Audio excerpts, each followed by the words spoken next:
Across the UK, on DAB+, on YouTube, on your mobile, and on your side. This is Talk.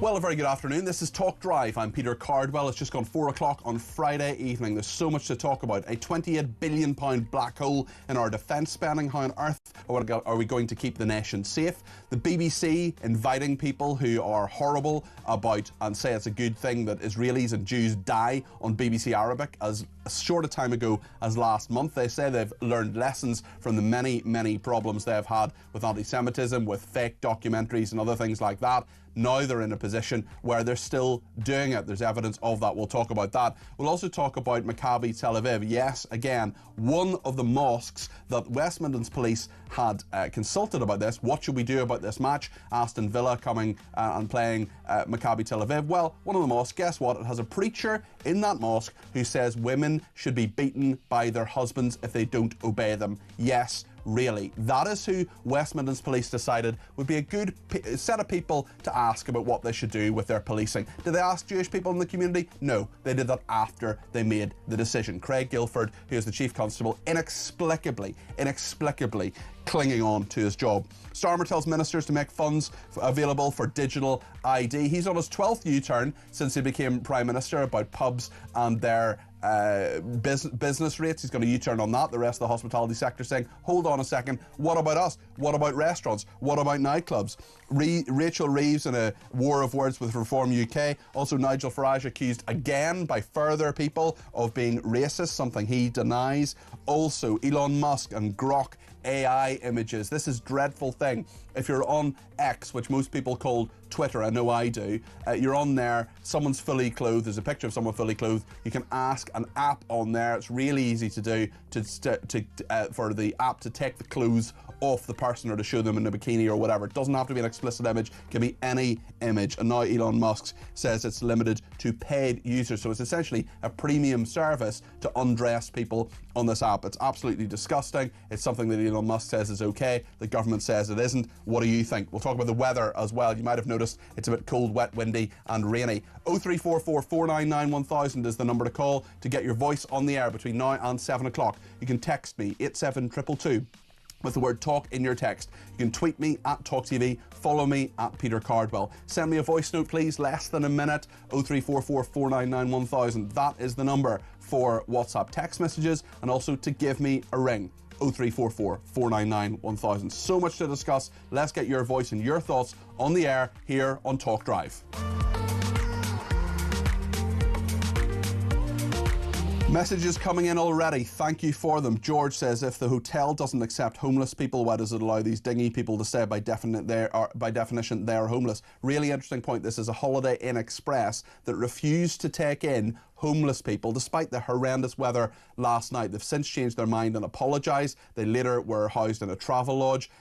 I mean, Holiday Inn has made millions from housing people who are here in this country illegally, but they wouldn't take homeless people on the coldest night of the year. There's a place in the UK yesterday where winds were 123 miles an hour, -6 temperatures. We'll get the latest on all of that weather from Joe Wheeler a little bit later on, but George is absolutely right with his view there. Betty says there's no shortfall, it's over-promising in costs, combining the pensions, MOD civil staff, senior staff, plus the national insurance pay rise in the 3%. Now he has to pay 28 billion for all the kit he promised the UK and Ukraine. This is a really, really good point that Betty brings up.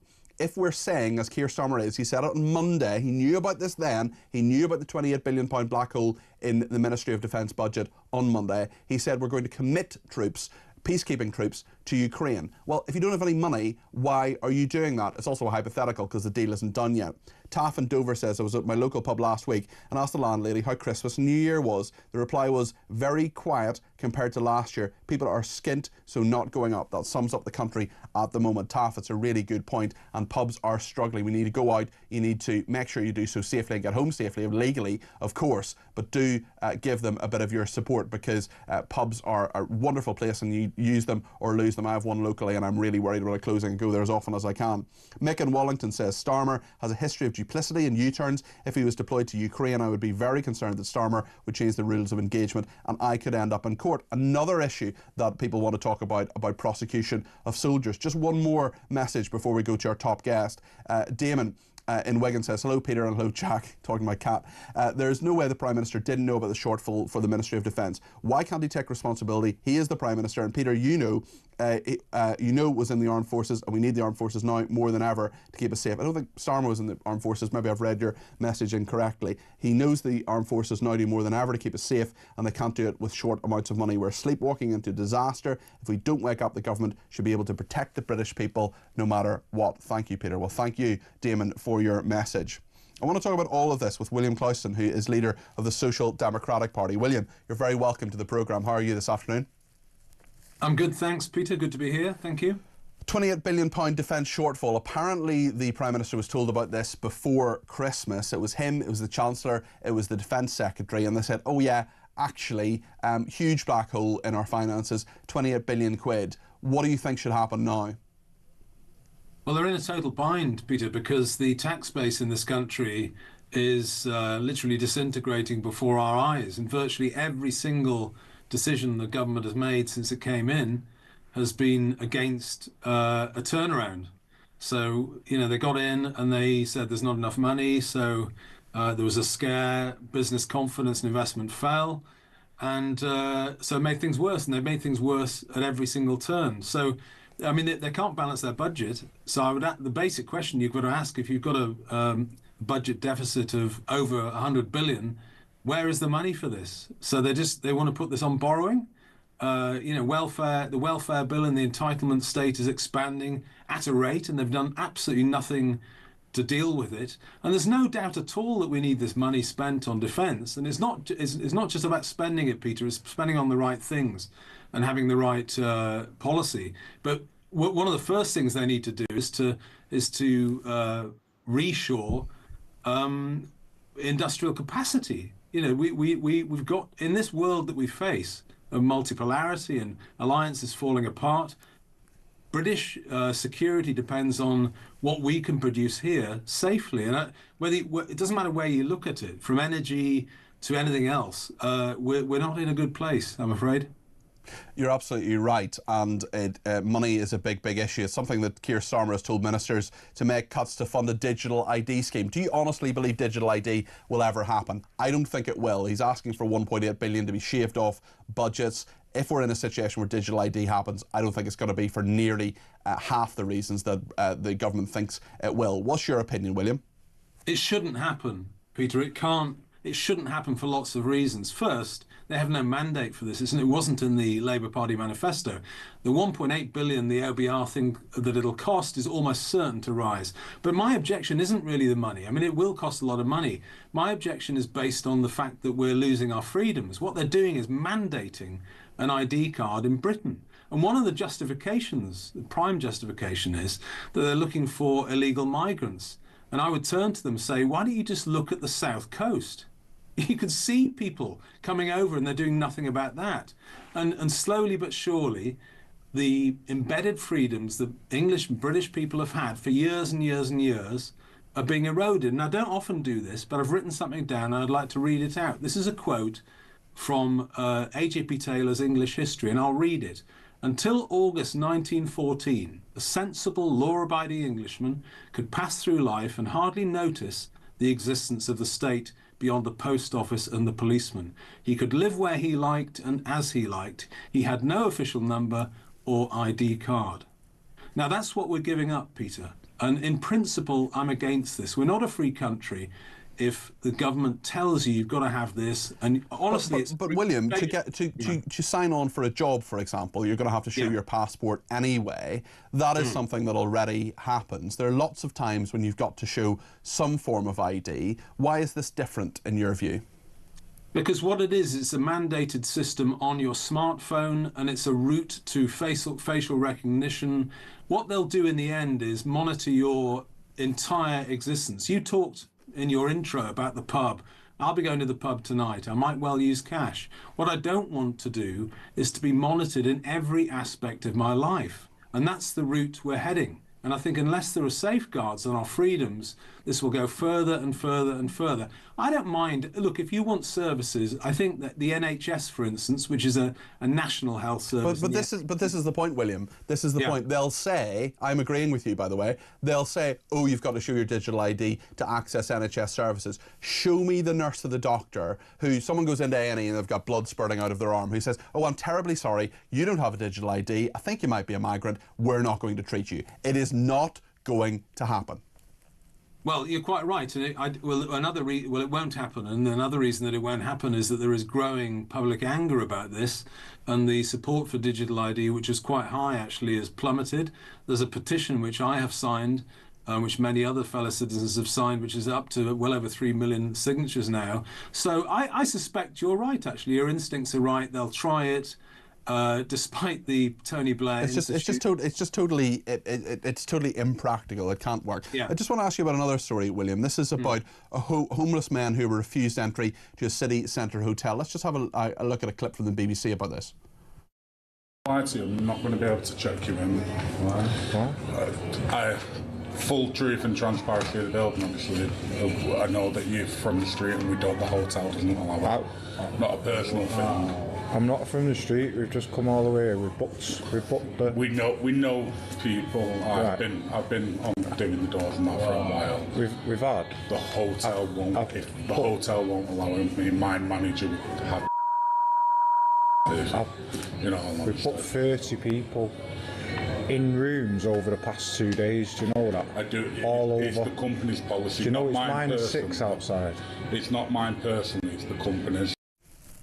-6 degrees, Holiday Inn Express saying to homeless people, sorry, you can't come in. Now, they later got somewhere to stay at a travel lodge, but this is Holiday Inn, which has made a huge amount of money, millions and millions of pounds from housing asylum seekers. William. Yeah, where's the humanity in that, Peter? You know, -6. How can you do that? We have too much in this country of these are the rules, this is what the company says, and I'm not doing it. And I think it's a disgrace, actually. You on an evening like that, how could you behave like that? Unbelievable.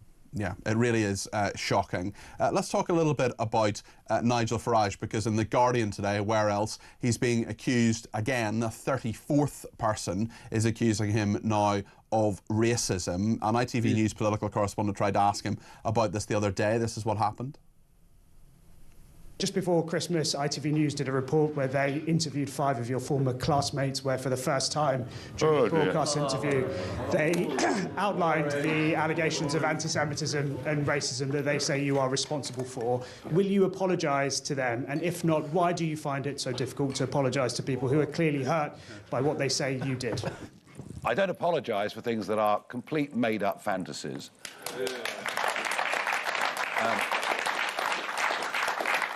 And some of what I heard was just absolute nonsense by people with very obvious, if you looked, political motivation. Although, you know, you can go on doing your stuff on things that happened in the 1970s, and we'll worry about May the 7th. Nigel Farage there speaking on Wednesday. William, what are your thoughts on this? Does it matter what Nigel Farage says? He said it is made-up fantasy. Well, there are obviously two views on it. The people that says he said it, and Nigel saying he hasn't said it. But the point I would say is that it's interesting, isn't it, that Nigel Farage and Reform are leading in the polls, and they might well change the duopoly political system in this country. And actually, in that, I would support them. I don't agree with them on everything, but that's interesting. And what also is interesting is that Nigel has been in British politics as a frontline politician for about a quarter of a century. He is the most influential politician alive in the UK today. And isn't it interesting that as he gets quite close to very serious political success in Westminster, that all these stories suddenly, and it looks like a sort of orchestrated campaign. I don't know. Look, the 1970s is not a brilliant record on what people said and did. Yeah, but there are still things. I'm not saying Nigel Farage said anything or didn't say anything. He denies it. But there are things said in the 1970s you wouldn't say now. Of course there are. There are things 10 years ago that people talked about you wouldn't say now. But the point is there are things that were wrong in the 1970s that are still wrong now. For example, calling someone the P word, which he is accused of doing and denies. Yeah. So when did he do? Is the accusation that he did that in the 70s? Is Yes, that right? yes. Yeah. I mean, I honestly, this is how long. This is decades and decades ago, and it's coming out now. It just looks like an orchestrated campaign. I don't think it'll affect his popularity, to be honest. I think people see that, certain people that don't like him are having an attempt to, degrade his popularity in this way. But it's, the interesting thing, Peter, you mentioned the BBC in your intro. The BBC, for the BBC to accuse someone of having the wrong view in the 70s, why don't they look at their own programme? Very, very good point, which Nigel Farage has made. Absolutely, William. Listen, thank you. Yeah. That's William Clowson there, who is leader of the Social Democratic Party. Derek's in Manchester and has a view on how badly soldiers have been treated. Derek, you're very welcome to the programme. What would you like to say? Hi, Peter. Yeah, I think it's an absolute disgrace that they can take soldiers to court after all those years. I mean, the soldiers were there at the behest of the government in the first place. They were doing the job according to the management, i.e. senior officers, etc. The people that should be being banged into court all these years later are the politicians that have wrecked this country. Now, they're not held accountable in any way, shape or form. Why not? If you can hold a soldier accountable and put him in court when he's in his 70s, surely we should be able to take politicians to court and say, look, you neglected this country, you destroyed this country, and we're suing the pants off you. Derek, thanks for your thoughts there. That's Derek in Manchester with our first call of Talk Drive today. If you want to add your voice, 0344 499 1000. Elaine says Storm should start by scrapping the Shagos deal and use that money for defence, and then digital ID, get rid of that as well. And that's before I've even started on Mad Ed's crazy schemes that could be scrapped, Elaine. We could be here all day. Hi Peter, says this person, why are the police consulting mosques? Why are they being dictated to by Muslim communities? These mosques need to be investigated and closed down if necessary, but who can we trust to do that? Is anyone looking at the bank account of this disgraceful chief constable? The police are either scared or there's something else. It's all wrong and highly suspicious to me. Well, there's no suggestion that Craig Guilford took any money from anybody, not least a mosque, but I do wonder, and I think it's a very fair point to raise, about why on earth there was a discussion with a mosque about this. Quite simply, he didn't consult Jewish people who he should have consulted. That was done after the decision was made to ban the Maccabi Tel Aviv fans.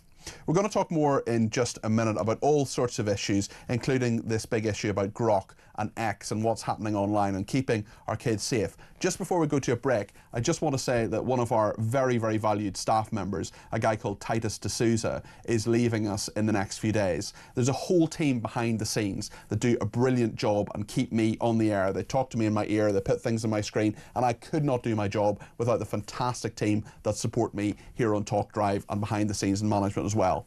Titus is a great guy. He works really, really hard. He's a good guy. He's good fun in the office, and we're really going to miss him, and we wish him well with the rest of his career. I just wanted to say that, and we'll talk more in just a second about X and WhatsApp and indeed Grok here on Talk.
every Monday to Wednesday, midnight until 1, it is Talkback.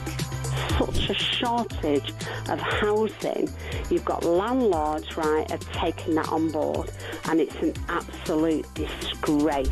Your stories, your opinions, it is your chance to have your say. So they're literally just being rented out as hotels, basically? Yeah, rent a load of hotels. Well, that has really shone a light for me.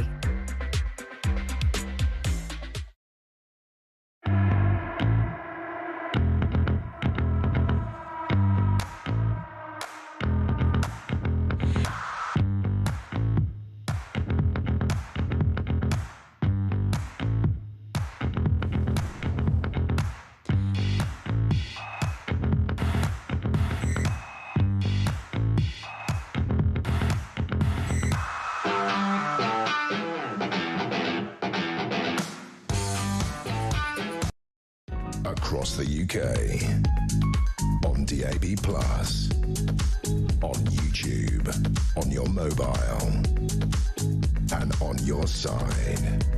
This is Talk.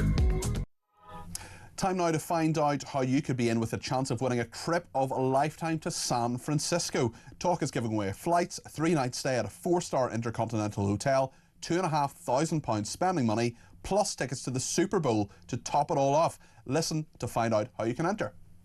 For your chance to win, text TALK to 83338. Texts cost £2.50 plus your standard network rate. Or call 0343-418-7260. Lines close 22nd January 2026, 4 p.m. That's when you'll need to answer your phone if it rings. 18 plus, UK residents only. This is a network promotion. Full T's and C's at TalkSport.com. So for your chance to win, text TALK to 83338 now. San Francisco is an amazing city. You don't want to miss out on the trip of a lifetime. So good luck with the competition. I went there a number of years ago. Went to Alcatraz. Sadly for you, they let me out. Right then, let's speak to Jasper Hamill, who's the former online tech editor at The Sun. Jasper, it's great to talk to you. There's so much to talk about, especially Grok AI. And just for people who may not be on Twitter, may not necessarily know about Grok, the layman's term, correct me if I'm wrong here, but obviously we know what Twitter is. It's a messaging service. Well, it's not a messaging service. It's a thing where you put your opinion out there. Most of the time you can message other people on it. But Grok is an AI tool, artificial intelligence tool, where you can put in now a picture of someone fully clothed. You can ask Grok to take the clothes off the person. There's been a huge row about this in the last week or so. Now we're in a situation where the government is saying that X needs to act, and Elon Musk, who owns it, needs to act. Elon Musk saying, well, yeah, okay, only premium content people can do it. So he's made it a premium service. Is any of that wrong? No, that's absolutely accurate. And certainly British politicians have gone further. There's been discussions of banning X, or at least, heavily censoring it. By Ofcom. Essentially what it is Grok is integrated into X these days, so you can ask it to fact check stories. So if you see a piece of fake news, you can say, Grok, is this real? Is this video real? And what happened sort of over the last weekend is users noticed you could ask it to basically put people in a bikini. And it has been used to sort of undermine, I guess, female influencers and female women speaking out on the platform. So people, feminists and things, would be deemed controversial. They'd put their message out on X, and then someone would write in the comments, at Grok, can you please put this woman in a bikini? And it would do it. And Elon Musk has now said, well, you can't do it if you don't pay for it. So that might sound kind of bizarre, but actually what it's saying is we know the identity of the people doing it. So if you do it in a way that's going to break the law or can be seen as harassment, now they can be easily caught. And actually I think it's really rather a civilized move by Elon Musk, who is kind of pro-free speech. And I imagine he's thinks to himself, well, this isn't offensive. It's not actually making the women naked. The way it's been described in the media and online is that you're removing their clothes, but you're not actually removing their clothes because you're not really seeing what people look like. It's a kind of simulated... It's a representation. It's still pretty degrading if you are someone a woman or a man, who's not expecting that to happen. You're fully clothed, and you can take any picture, including pictures of children, but men and women as well, and say, can you AI this into... So, I mean, it's pretty degrading, and there's a lot of people who would not be happy with that being done to their images. Yes, it is degrading, and it's particularly a way to kind of silence women and make their points look less credible, and I guess exert a little bit of power. You know, say you might have this controversial view that I disagree with, but all you are is your body, and here I am displaying a version of your body, and it's not always flattering actually, because it does seem to assess what the person looks like with their clothes on, and in a kind of nasty way. It is degrading. I've got 3 daughters myself. I wouldn't want to see this happen to my daughters. But I guess one of the questions you have to ask is this an issue that's really deserving of the attention of the British Prime Minister? When there's so much going on in the world and going on in our own country. Yeah, I mean, you can walk and chew gum at the same time. I do think he should be able to have a number of different balls in the air here. But certainly he said, as you correctly intimate there on Monday, he said any moment not talking about or dealing with the cost of living crisis is a moment wasted. So maybe he sees this as a moment wasted. You're right as well to talk about leaked WhatsApp messages. This is Politics Home, the Politics website, showing Labour MPs urging the government to leave Twitter, urging that it would show direction to others in the UK. I'm on Twitter, and actually it's how I interact with an awful lot of viewers and listeners to this programme. There are obviously a lot of wonderful people on there. I've definitely made friends through Twitter, no doubt about it, even though they're people I've often, most of the time, never met. But you can be basically anonymous. I get a huge amount of hate, as do lots of other people who are in the public eye or not in the public eye. If you have the premium content, and if you've paid something, there is obviously a link back. Presumably, your view is that would make you less likely to do something that's illegal or even just distasteful. Is that your view, Jasper? Well, you would hope so. You'd have to be a bit of a sociopath, wouldn't you, to put your name to stripping women naked and presenting them in bikinis. So some people don't care. Some people don't care. Well, that's also true. That's the problem. And I mean, I guess that shows something kind of quite revealing about them if they're willing to do that. But yes, I think it's to a certain extent. I mean, I can see people wanting the feature to be banned. Something that I think is worth bearing in mind. I think it's spectacularly unlikely that Elon Musk sat down and said, introduce this feature. It was probably just discovered, I guess, by users. It wasn't deliberately put in place. I mean, that's my assumption. Unintended consequences, perhaps. Unintended consequences, yes. But you would hope that that'd be something that people wouldn't seem to be wanting to do. But we have seen a coarsening of the public debate, and Twitter has gone from being a kind of a very left-wing, very censored, very controlled, very woke kind of space to an absolute free-for-all. And if you are a sensitive disposition, some of the stuff you see on there is pretty shocking. You know, words that I wouldn't. I get it every day. I get it. I'm not saying I'm worse than anybody else. There are people, including presenters in this station, who will get far, far worse than I will. But if I was of a sensitive disposition, the stuff I get on Twitter every day, I'd be a mess. I absolutely would. What do people say to you? Do you get death threats, or is it sort of unmentionable words, or what sort of? All of that. I think I've only ever had 2 or 3 death threats, but which of course have been reported. But all the time I get stuff about my stance on the Middle East. I get you're fat. I get you're a terrible person. You're in the pay of the Israeli government.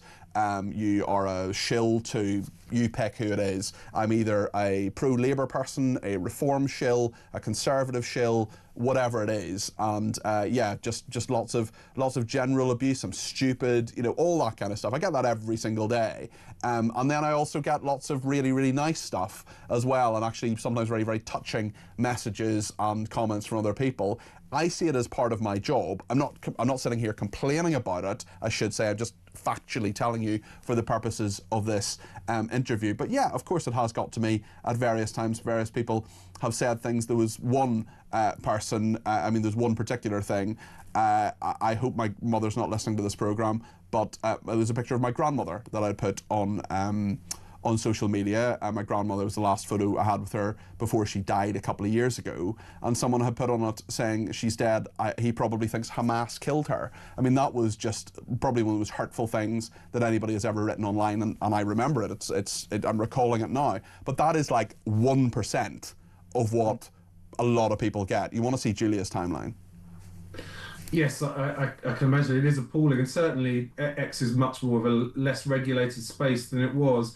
But I guess when we talk about this issue, there is a wider context with the British government's involvement in trying to push American companies to limit what we can see here. There's been court cases, or court cases threatened certainly, against other sort of social networks or forums over in America, which has been sort of hailed by Americans as overreach. You know, they're not bound by the limitations of the Online Safety Act, and they feel that they shouldn't be. And especially, I guess, some Americans, it reminds them of the fact that they kind of shook off the shackles of the British Empire all those time ago. So I think we need to be really careful. Clearly, this is a disgraceful thing and needs to be stopped. And I imagine Elon Musk hopefully will stop it. But will it ever be stopped, though, is my question, because you know, the Online Safety Act is there. There are all these people saying, oh, we should ban this, we should fine them, this, that and the other.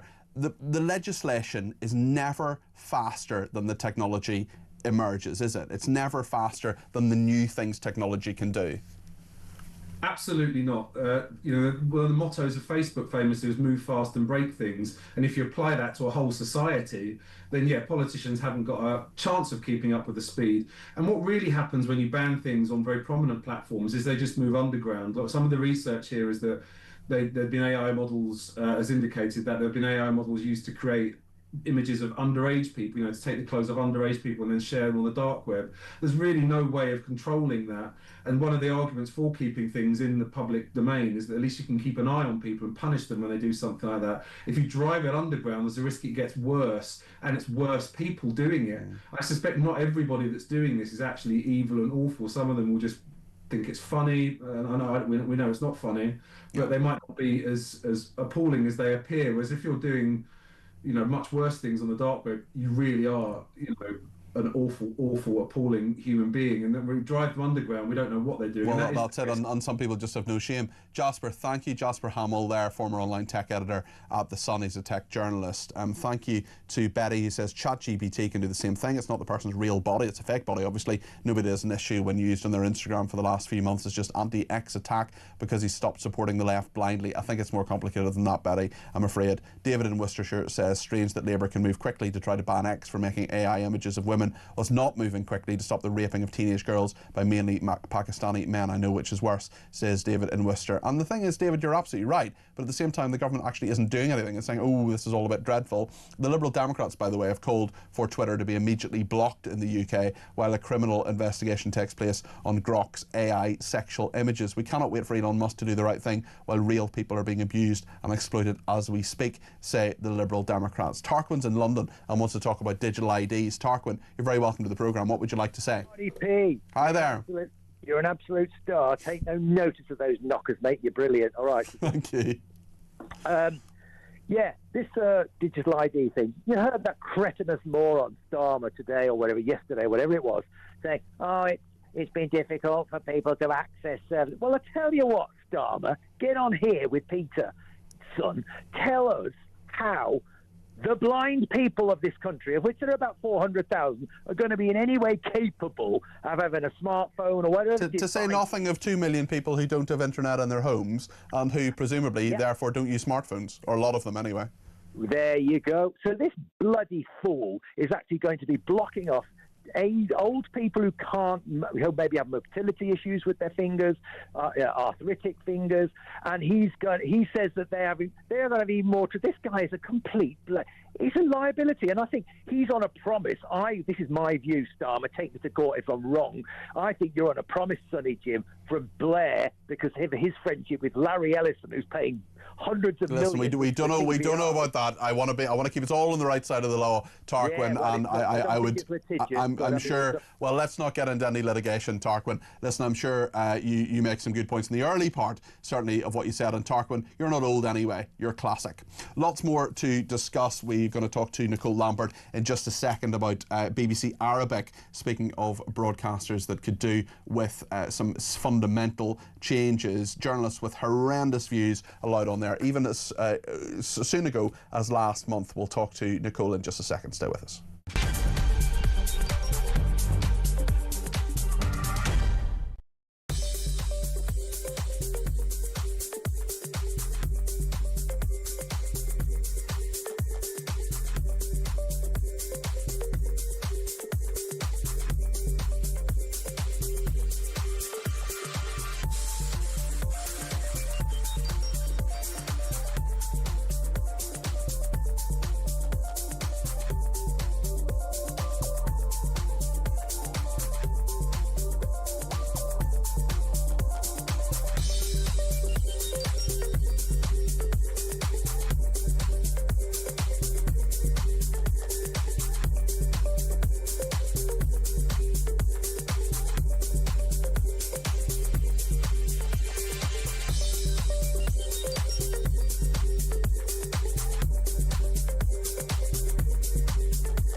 Across the UK.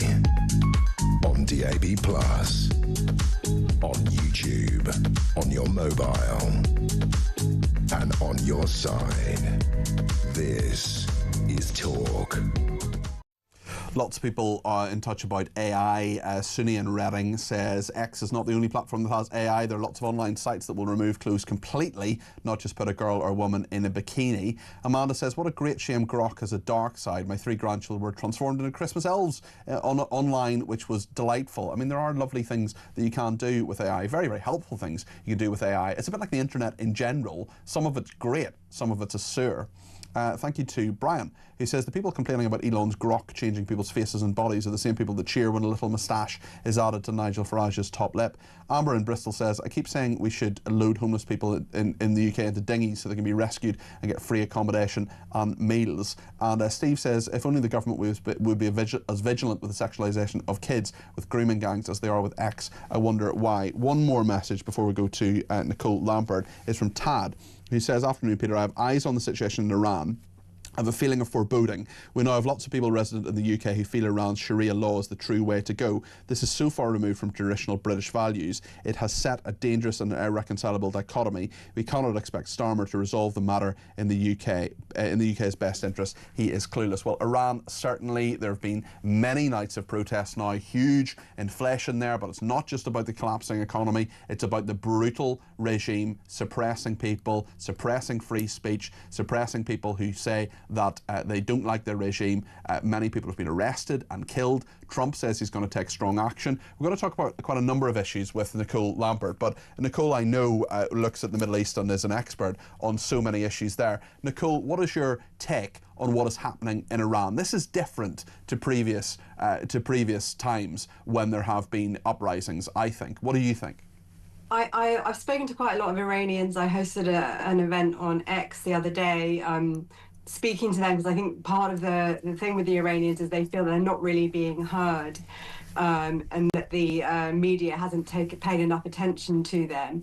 And why, let's get into that just for a second. Why is that? Why is the media ignoring this? We're doing it in this show. We've done it numerous times in this show. There seems to be a lot of the media that gives us scant coverage or just doesn't really continue to tell us what is going on. Why is that, do you think? I think there's a few things. I think one is there's not really any Western reporters in there, so the footage we're getting is all from social media, so it's hard to tell. You were just talking about AI and all of that, so a lot of that has to be verified. Didn't stop them with Gaza. Yeah, well, exactly. So and the other thing is that there is a kind of it's a thought thing, in that if you are kind of left-leaning, then you're really conflicted, because Iran is the sponsor of Hamas, of Hezbollah, some of these groups that you support and see as freedom fighters. And in 1979, when the Ayatollah took over, there was a lot of leftists. There was a celebration that this was the kind of end of colonialism in that time. Whereas a lot of Iranians would tell you that this is a new sort of colonialism. They're not Arabs. They're Persians mainly. They have a very strong culture which goes back centuries, thousands of years, in fact. And they don't see the Islamic Republic, they see that as a foreign culture that's been imposed on them, and that's one of the reasons why they've been marching. And we have seen since 22 a lot of marches, particularly led by the kind of women life freedom movement, after a young lady was killed for not wearing her hijab properly. And since that time, we have seen people growing in kind of power in the streets. Less women are wearing the hijab, even though there are still morality police that are killing people for not doing that. But of course, there was the 12-day war with Israel, which weakened Iran and showed how weak it was, because Israel and America were able to get through Iran's offenses very quickly. But I think one of the other things is that Western journalists don't necessarily understand that Iran is the root of so much of what's going on in the world. Like, people talk about Venezuela and what is Trump doing about Iran, but you could say that by taking the Venezuelan president, he's affecting Iran massively, because Iran and Venezuela are massive allies. Strong links there. And you know, one of the strange links and maybe surprising links is through Hezbollah, which is an Iranian proxy based mainly in Lebanon and a bit in Syria. So it was very dangerous to Israel, much more dangerous than Hamas. And one of the reasons is that it's also a narco dealer. It gets narcotics from Venezuela, which it sells with the help of Iran to the West, and that's how Iran has its tentacles in so many of these different areas. So I think it's really wrong that journalists are ignoring it. And so certainly that's one of the things that's happened. And so, as I say, I talked to many Iranians, and they do feel that it's different because this has been going on for so long. Tonight is going to be another big night. So Prince Pahlavi, the Crown Prince, the one that they're calling to be Shah, he called for them to come out last night at 8 o'clock. And it's called for them to come out again tonight at 8 o'clock, which will be very soon. And perhaps we will see even more, but we may see more violence too. We're going to monitor that situation, and we're going to continue to cover it on my shows. Certainly, in fact, just after 5 o'clock, we're going to talk about it again with an Iranian British human rights activist. We're not going to ignore this story. We're not going to suppress it. We're not going to look the other way. We're going to talk about what is going on in the world and what it means. And we're going to bring you experts like Lily Moo, who's talking to us later on, like Nicole Lambert, like Kazra Arabi and others who would join our programs at various times to tell the truth about what is happening. Speaking about the truth, let's talk about the BBC. Journalists with egregious views allowed on BBC Arabic. Samer El-Zanen, who was exposed by the Telegraph last year for calling for Jews to be burned as Hitler did. Well, we have the new head of BBC News after the last one, they had to resign after the last scandal, who said, "I'm aware of one person who's got through the net, so to speak, in the time that a new vetting process was introduced. That was a mistake of communication about the process of vetting itself." This is a Lebanese academic invited to appear on BBC Arabic at least 7 times since the 7th of October, the most recent being on the 3rd of December. This is an interesting one because he said, "Our most beautiful mornings are when Israel is ablaze." After a terror attack in September, he wrote, "The most beautiful morning, 4 Zionist settlers killed, 15 wounded in shooting targets, settlers north of Jerusalem." He also used the hashtag "We rejoice in the killing of Israelis." I mean, you kind of couldn't make this stuff up, Nicole. The BBC says certainly that they're sorting things out. But Danny Cohen, the former director of BBC Television, says it's simply not the case that the BBC has got a full grip on the problems of anti-Semitism at BBC Arabic. Just weeks ago, an extremist commentator who celebrated the October 7th attacks was given a platform on the channel. I think one of the problems is that we're dealing with a part of the world where anti-Semitism is endemic, and I suppose the very least that the BBC could do is vet people's social media before they apply. They say they're now doing that, I should say. Yeah, but you know, in reality, that's just the top, isn't it? That, you know, them saying if they feel happy enough to say it on social media, and even now, if they're not saying on social media, it's what they think. And the problem with BBC Arabic isn't just that it's a BBC channel that goes to the Arabic world, but one of those problems is that, of course, it's reflecting those attitudes back to the Arabic world rather than what it's meant to be doing, which is kind of reflecting Western attitudes, which are meant to be not anti-Semitic. But the other thing it's doing is infecting the BBC itself. The BBC Arabic journalists, they mainly work in the same building as other BBC journalists in London, and they're often used as experts and commentators on main BBC news programmes. So those views are being reflected back to us rather than our views being reflected across the Arabic world. And yeah, the BBC has totally nowhere near got to the top of this problem, and I just don't know how it's going to. Should say the BBC said there is no place for anti-Semitism on our services. I mean, there is. That's the problem. I love it when they say, you know, there's no place for anti-Semitism in our society. Well, there is a place. People have created the place. The place is there. And one of the places it is at one of these mosques that West Midlands consulted. This is just another revelation about this ongoing scandal. The fact that Craig Guilford, the Chief Constable of West Midlands Police, is somehow still in a job after the lies that were told to Parliament. He and his acolytes were brought back to Parliament, to the Home Affairs Committee on Monday, and now a preacher at a mosque consulted by police before the Israeli football fan ban. This is when Maccabi Tel Aviv came to Aston Villa, said men can physically discipline their wives and that they should not leave the house without permission from their husband. This was a sermon shortly before Christmas. A preacher at Green Lane Mosque in Birmingham, which was consulted. By the way, Jewish people and Jewish community groups were not consulted until after the decision was made. This preacher at the mosque said husbands could resort to discipline as a last resort if wives were rebellious, and that men had a right to expect obedience. What on earth was West Midlands Police doing consulting that mosque? Well, it's what is going on in our country, and it has been something that has been discussed for many years, that there are hate preachers in mosques spreading radical views, and these are often hate preachers that have been thrown out of other Muslim countries.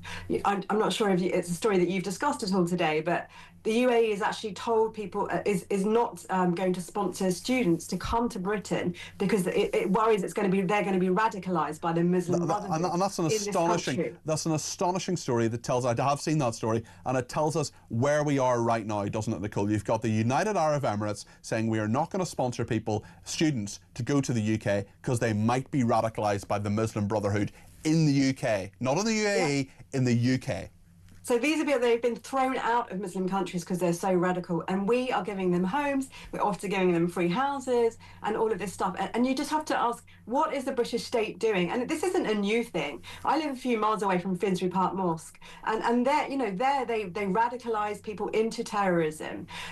This has been going on for decades. And what is the British state doing? Because all we are seeing, and what we've seen from the West Midlands Police, is more appeasement to an ideology that hates the West, hates us, and we're just giving it free rein. It's complete madness. Nicole, as always, thank you. That's the journalist Nicole Lambert, campaigner against anti-Semitism as well. She has some great views. We speak to her as often as we can because this stuff just keeps coming. Tell us your thoughts on it. 0344 499 1000. Dawn in Chelmsford says, Peter, your comment about personal abuse on social media highlights some people have no boundaries, plus poor grammar and spelling. Dawn, yeah, I think the best response, or one of my favourite responses, was to someone who said, I hate you, Peter Cardwell. I think you should be decimated. To which I said, reduce by 1/10? That would be great. I'd be a bit lighter. Anyway, we're going to talk about the weather. It is battering Britain. Things are a little bit better now. We'll hear the latest from Joe Wheeler in just a second. Stay with us.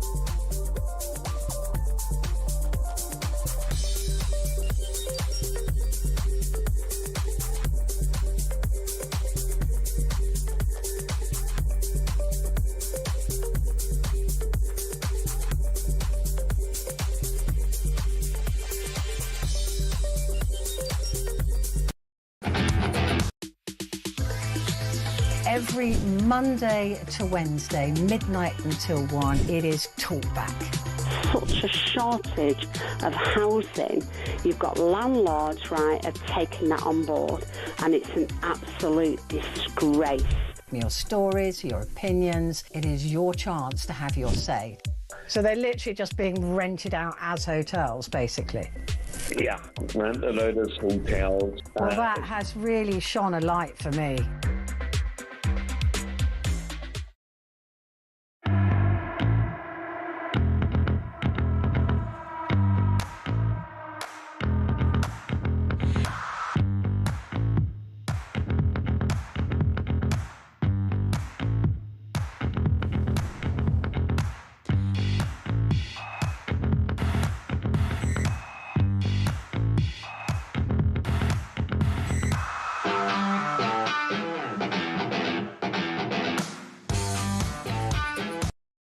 Across the UK, on DAB+, on YouTube, on your mobile, and on your side. This is Talk. Storm Goretti has been battering Britain, the worst snow for a decade, hitting central Britain. Flights have been grounded, roads have been blocked, rail lines closed, 100-mile-an-hour winds, 123 in one part of Wales, I think I read earlier, leaving the trail of devastation. Things are perhaps getting a little bit better now. Let's put a smile on her face by talking to Joe Wheeler, the meteorologist from Square Raindrop. Joe, are we out of the woods? Not quite, and I'll come to that in a second. I'm still smiling about the idea that you'd be decimated, because that did amuse me. It'd be great. It'd be wonderful. I'd love to be decimated. It'd be fantastic. Can I be decimated too? Particularly after Christmas. Yes. Anyway, of course, we've seen these wonderfully snowy scenes across the country, which would have been magical over the festive season, but are now just a bit of a nuisance. And this storm came in as a multi-hazard event, and that's exactly what it was. Cornwall virtually became independent and drifted off across the Atlantic, bumping into Ireland as it went, because the winds there were so strong. As you say, 123 unofficially at Padstow. The official number at the moment is 99 miles per hour, but very, very windy. I got a message from somebody last night saying, it's that windy, dogs are blowing off their leads. And I thought, well, yes, that kind of sums it up. And of course, around the coast of Cornwall, there are marinas, there are many boats on moorings. Goodness only knows what the damage has been to those. Certainly very, very windy. Then, of course, we saw the snow moving into the Midlands, shut Birmingham Airport, shut East Midlands Airport. There were flights going all over the place, diverted, not taking off, not even there, and difficult to get there in the first place. Meanwhile, just, a scant 50 miles further north, and people are going, what's all the issue about? Yeah, there's nothing here. So we saw the wind, we saw the rain, we've got the ice to come yet. But at the moment, the storm is still sitting over central and eastern parts. It got very tired and became very slow, and it's filling as well. So now it's just giving an awful lot of rain and a bit of a blustery situation. But those areas that saw rain rather than snow yesterday saw almost 2 inches of rainfall, and that will become important next week. But let's have a look at what happens over the weekend. As this storm moved away, it's dragging in the cold air again. So we're looking at another cold night with a widespread frost, risk of ice on the roads. And then tomorrow night, we get another incursion of mild air coming from the Atlantic. And whenever this happens, you're going to get snow on the leading edge. So we're still looking at some disruptive snow over the weekend, most likely for Scotland, who's kind of got used to it over the last few days, parts of Northern Ireland, Northern England. Further south, that's likely to fall as rain. And then eventually we see that milder air coming in with temperatures, daytime temperatures around 11, 12 degrees Celsius. But of course, then we start the thaw. And when you've got that kind of rainfall already, and then it all starts to thaw and the snowfields start to disappear, we're looking at probably quite a lot of water around next week. Certainly. What is a weather bomb? What is that? I keep hearing this phrase. I don't know what it is. A weather bomb is when the central pressure of the low pressure system, the storm moving in, drops 24 millibars in 24 hours. And I think this one dropped 30 or 38. And what does that mean when it drops the millibars? What does that mean? So when we talk about an area of low pressure coming in, it's got a central pressure, and the lower it is, the tighter the isobars, the more vicious the storm, if you like. Okay, so particularly bad storm. Yeah, and this was another one that went explosive cyclogenesis, which is when the storm crosses the jet stream and exits, having been turned around. I think I used before the idea of, on the Wurlitzers on a fair where somebody spins it. Yes. Yeah. So as the storm goes across the jet stream, it's like it's been spun round and it comes out going really, really fast. But the thing is... You're bringing it down to my level now, Joe. Huh? You're bringing it down to my level now. Well, the thing is, it didn't come across the Atlantic like that. It changed into that as it went across the jet stream. And so these storms are very, very difficult to actually say what they're going to do. In fact, there's a good chance that Cornwall suffered something called a sting jet.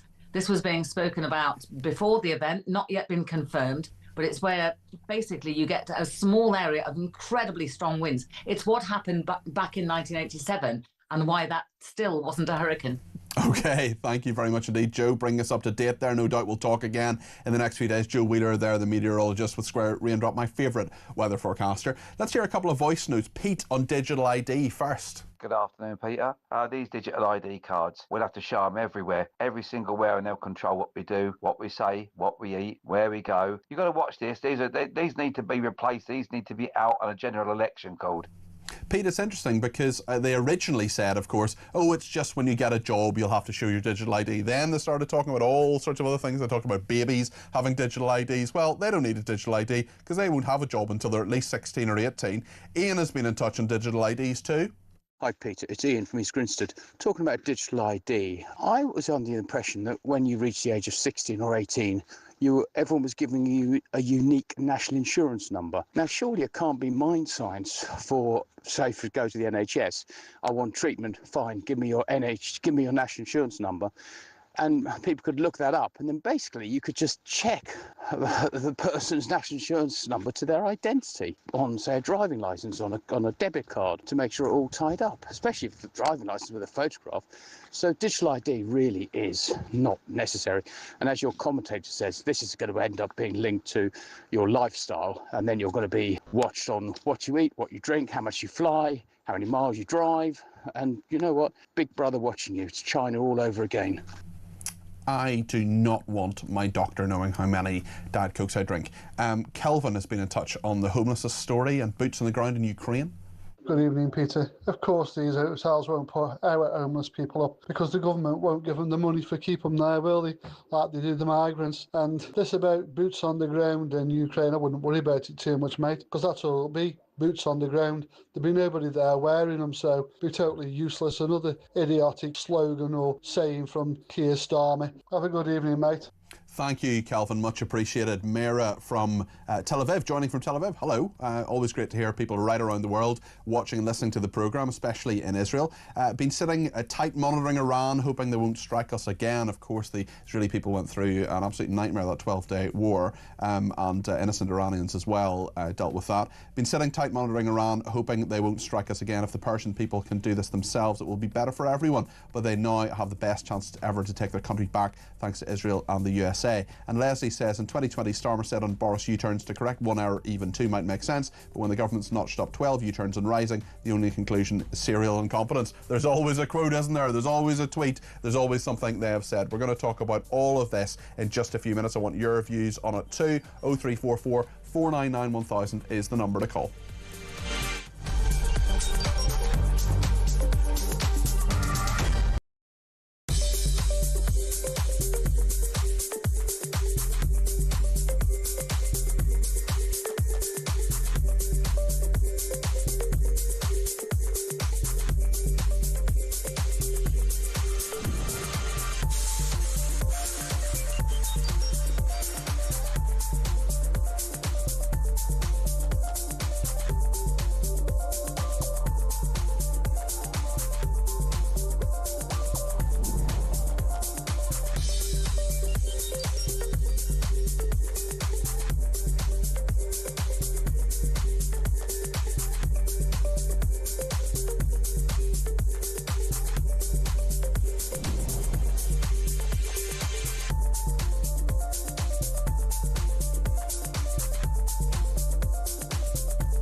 Across the UK. On DAB+. On YouTube. On your mobile. And on your side. This is Talk.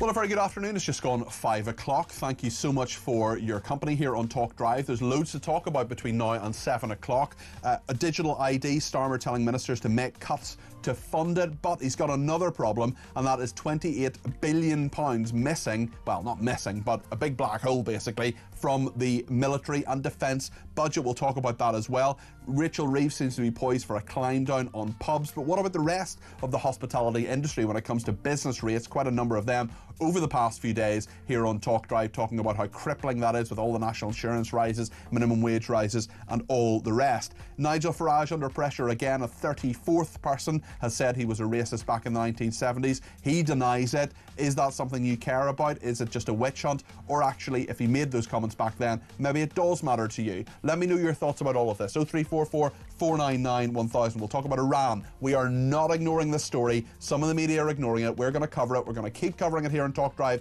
I'm here all next week. If stuff happens with Iran, we're going to talk about it, and we're going to talk to an Iranian British human rights activist. We're also going to get the sport this hour as well. So lots to look forward to. Andy Preston standing by, and I want to make sure that you get your voice on the air as well. Whatever your opinion is, whether you think I'm talking absolute gospel or absolute nonsense, you tell me. 0344 499 1000 is the number to call. You can text me 87222 with the word talk in your text. You can tweet me at talkTV. Follow me at Peter Cardwell. Send me a voice note, less than a minute please. We played a few of those out just before the news there. You can also send me a WhatsApp text message or give me a ring, all on the main number 0344 499 1000. Stay with us here on Talk.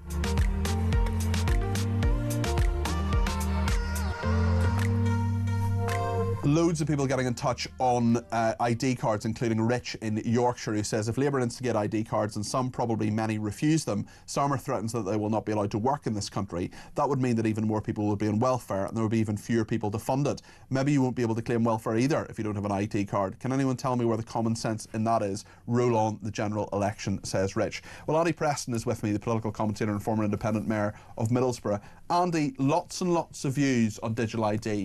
What's yours? I loved the idea because digital fraud has gone through the roof. People getting scammed everywhere, illegal working, all kinds of horrendous illegal activity that costs the economy and people money. So the idea of it seemed good to me. However, what I'm really fearful of is that it would be the thin end of the wedge, because it wouldn't be compulsory. That sounds fair. But then over time, of course, if you need it for this and you need it for that, you get to a situation where you effectively do need it.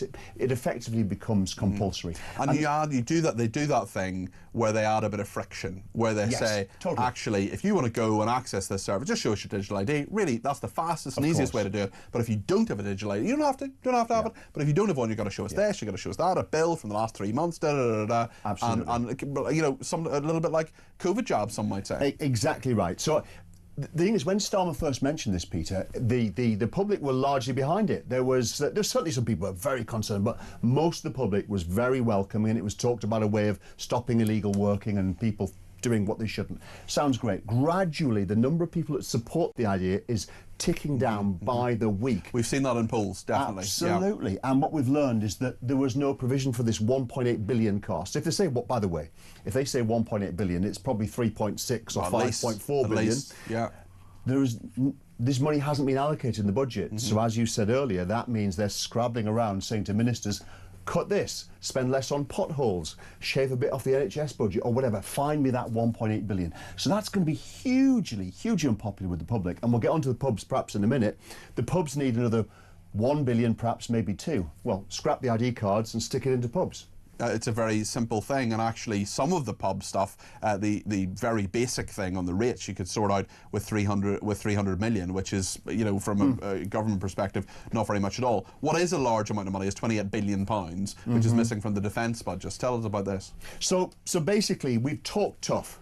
Since Trump got tough with Europe, And do you know what? Damn right he should have done too. Europe's been free riding on the back of the USA for literally decades, since the Second World War, using the USA's military might to not do what we should do to protect ourselves. Some of the countries have been far worse than Britain, but we've taken an easy ride there. Now, since Trump's got tough with us, we've all started talking tough about how we're going to spend more and invest in security and defence. But it's all talk. And as we now know, the defence chiefs are saying, if you want us to do this properly, if you want us to fill that gap that you are talking about, we need £28 billion. That's a huge amount of money. And actually, when you have Starmer on Monday, it was Monday, wasn't he? He was in Paris, where he was talking to Macron and to the German Chancellor as well, Merz, Friedrich Merz. He was saying that, oh yeah, we're going to commit, hypothetically anyway, to boots on the ground in Ukraine.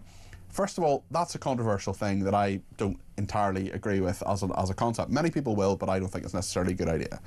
Nonetheless, if you want to put even 7,500 troops in from 71,000 people who are in the military at the moment, that's a very, very significant commitment. It sounds like about 10%, but actually by the time you rotate those people, by the time you train them and make sure you need 3 times that. You need 22,000 troops. At least 3 times that. So he's committing to, as you say, 23,000 troops. But we're in a situation where he doesn't have the money to do that, and he knows that. Absolutely. So it's really strange. And of course, what someone like Vladimir Putin and anybody else that wants to see weakness, they're watching what we say, but they're watching, more importantly, what we spend. And we're not spending enough. Now, Peter, there is no money. It's going to be incredibly tough. It will bring horrible things on the government if they have to find 28 or more billion pounds. Horrible cuts. But we have to do it. To me, the only thing to do here is start trimming that welfare budget straight away. I listened to Pat McFadden, the Labour Minister, on radio the other day, and he couldn't bring himself to say that the benefits costs was too high. But we all know it is, and that's the only place. And he's the work and pension pension secretary, and he's not even saying that benefits are too high. It is interesting, certainly, when we talk about Nigel Farage as well. The Guardian newspaper, 34 people alleging racist comments about him. I just want to play a clip now of how Nigel Farage dealt with this, actually, when it came to a ITV News political correspondent, Shahab Khan, who asked him about this question at a Reform UK press conference a couple of days ago. Just before Christmas, ITV News did a report where they interviewed 5 of your former classmates, where for the first time during the broadcast interview, they outlined the allegations of anti-Semitism and racism that they say you are responsible for. Will you apologise to them? And if not, why do you find it so difficult to apologise to people who are clearly hurt by what they say you did? I don't apologise for things that are complete made-up fantasies.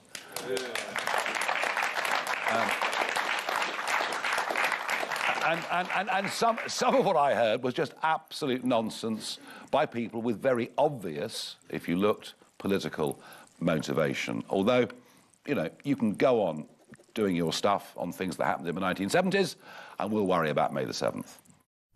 Nigel Farage there at a press conference on Wednesday. The story continues because the Guardian newspaper have found another person willing to allege that Nigel Farage made allegedly racist comments, which he denies, of course, and that is the schoolmate. This is another person, Jason Meredith, 3 years below Farage at Dulwich College, which is the private school in South East London that Nigel Farage attended. He claimed that Farage called him the P word and would use taunts such as "go back home." He told The Guardian, "What really irked me was the denial by Farage of being racist.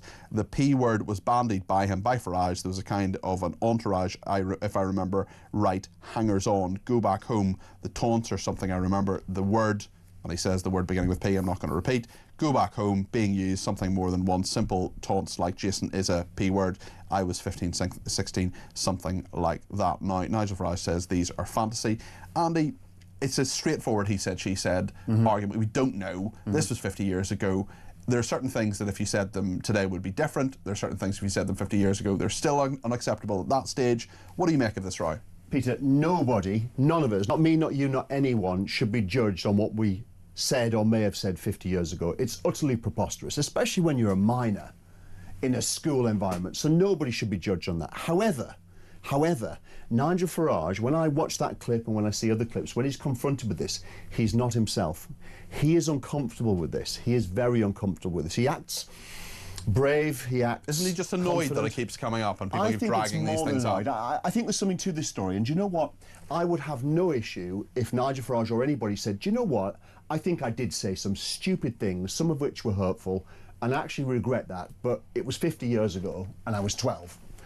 No sensible person would criticise anyone for saying that now. No, nobody would. Okay. But he looks defensive, he looks uncomfortable, and what I think this is cutting through, Peter. People may disagree with me, but Reform have fallen in the polls. They're still really high, but they've gone from about 32% to about 27, 28. They're the most loved and the most hated political party in the country. That drift down in the polls does coincide with the re-emergence of this story, I think about 8 weeks ago.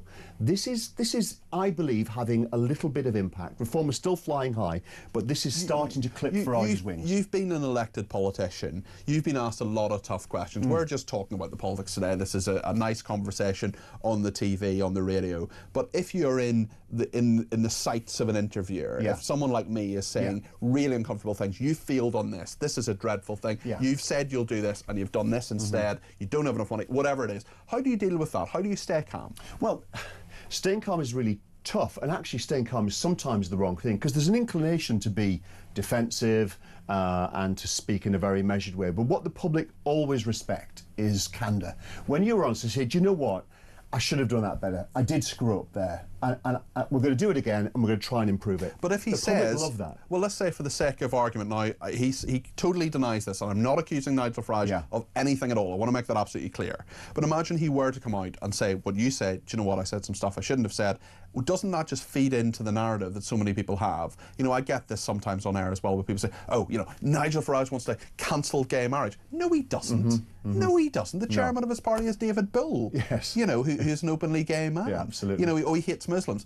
Hello, the head of policy is Zia Youssef. His candidate for Mayor of London is Leila Cunningham, who is a Muslim. Absolutely. You know, Peter, I honestly do not think that sensible people, the people that Farage is now trying to attract, of course, he's trying to go slightly more towards the centre, more mainstream, a broader base of voters and supporters. I do not think that that crowd would be remotely uncomfortable with someone saying, I said some... this is my confession to Peter Cardwell, right? Yeah, okay. Yeah, I've said some terrible things that would be completely inappropriate.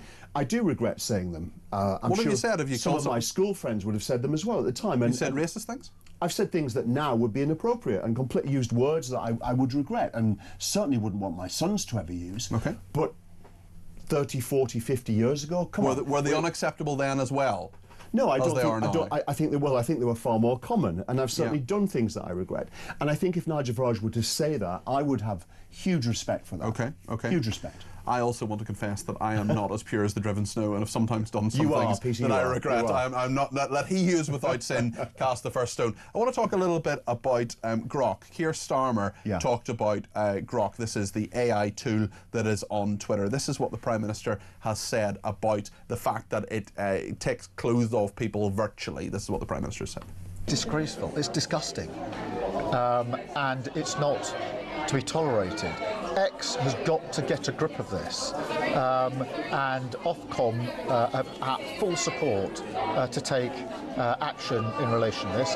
This is wrong, it's unlawful, we're not going to tolerate it. I've asked for all options to be on the table. It's disgusting, and X need to get their act together and get this material down. We will take action on this because it's simply not tolerable. Well, since the Prime Minister said that yesterday, the AI firm, well, Grok, Twitter, Elon Musk, has made it clear and instituted a change that only people who are premium users can use this service, so it can be traced back to them. And within the last hour or so, the tech secretary, the technology secretary, Liz Kendall, has commented on this and said sexually manipulating images of women and children is despicable and abhorrent. It is an insult and totally unacceptable for Grok to still allow this if you're willing to pay for it. I expect Ofcom to use the full legal powers Parliament has given them. I, and more importantly the public, would expect to see Ofcom update on next steps in days, not weeks. I would remind XAI, this is obviously the bit of Elon Musk's empire that runs it, that the Online Safety Act includes the power to block services for being accessed in the UK if they refuse to comply with UK law. If Ofcom decide to use those powers, they will have our full support. I mean, that is a very big threat from the Tech Secretary to essentially ban Twitter or ban AI, XAI anyway.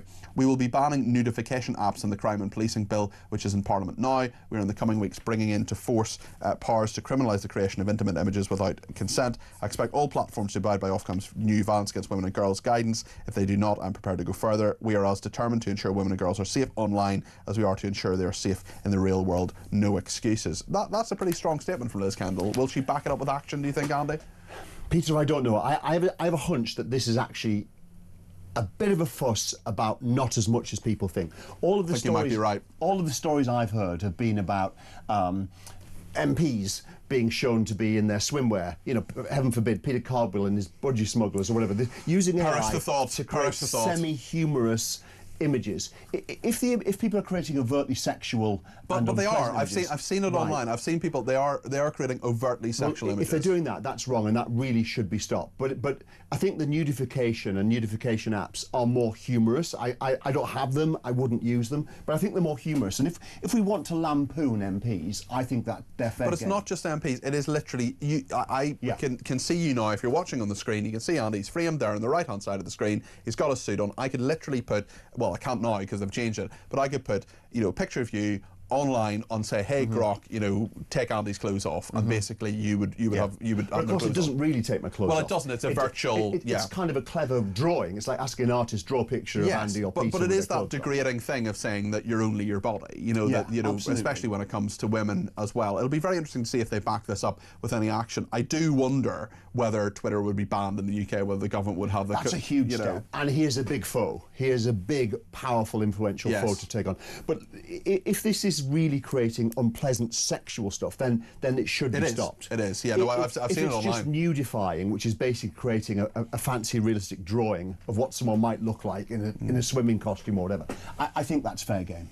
And we are as determined to ensure women and girls are as safe online as we are to ensure they're safe in the real world. No excuses, says Liz Kendall. Of course, Elon Musk would actually probably take issue with that, because he was one of the ones who was behind the call for a campaign for an inquiry into rape gangs, which of course the government resisted. So there's that element of things as well. Thank you, Andy. Really good to talk to you, although you have put that very disturbing image, thankfully just a mental image, of me and budgie smugglers. I do not own budgie smugglers, I hasten to add. One of your listeners will be doing it right now. That is an inappropriate use. Twitter should be banned for that reason alone, quite frankly. I should all AI if anyone's done that. I know someone's going to do this on Twitter now.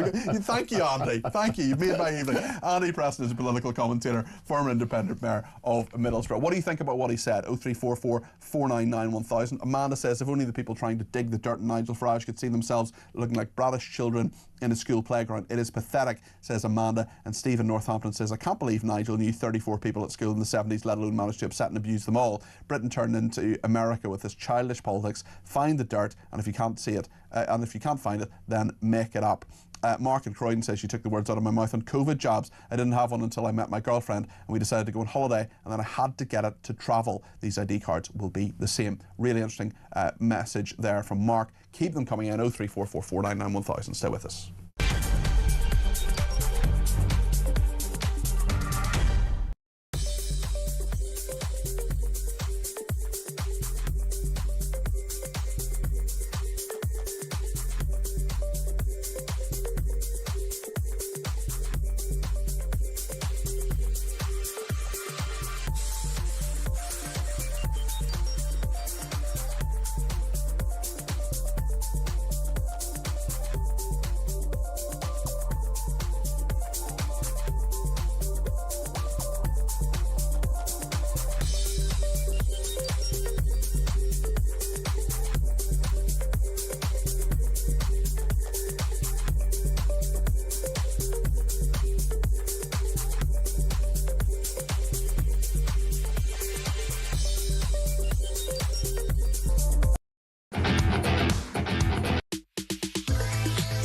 Every Monday to Wednesday, midnight until 1, it is Talkback.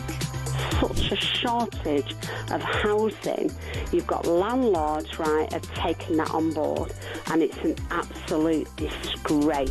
Your stories, your opinions, it is your chance to have your say. So they're literally just being rented out as hotels, basically. Yeah, rent a load of hotels. Well, that has really shone a light for me.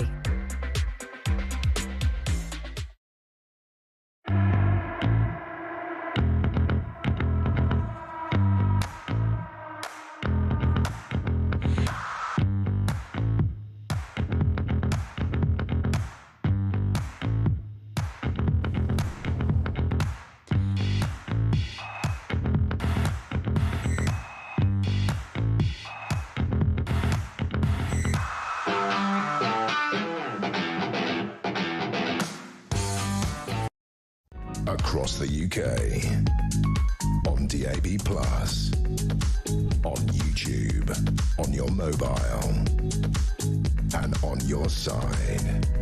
This is Talk.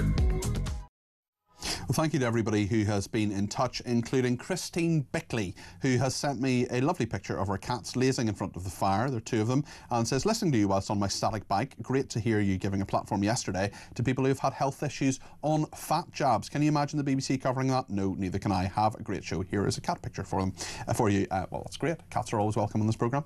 Amy says, so Starmer is asking every government department to find savings for digital ID that he is so keen on implementing, despite people in the country not wanting it. Today, we are told there's a £28 billion shortfall in defence, so where are they going to get the money from?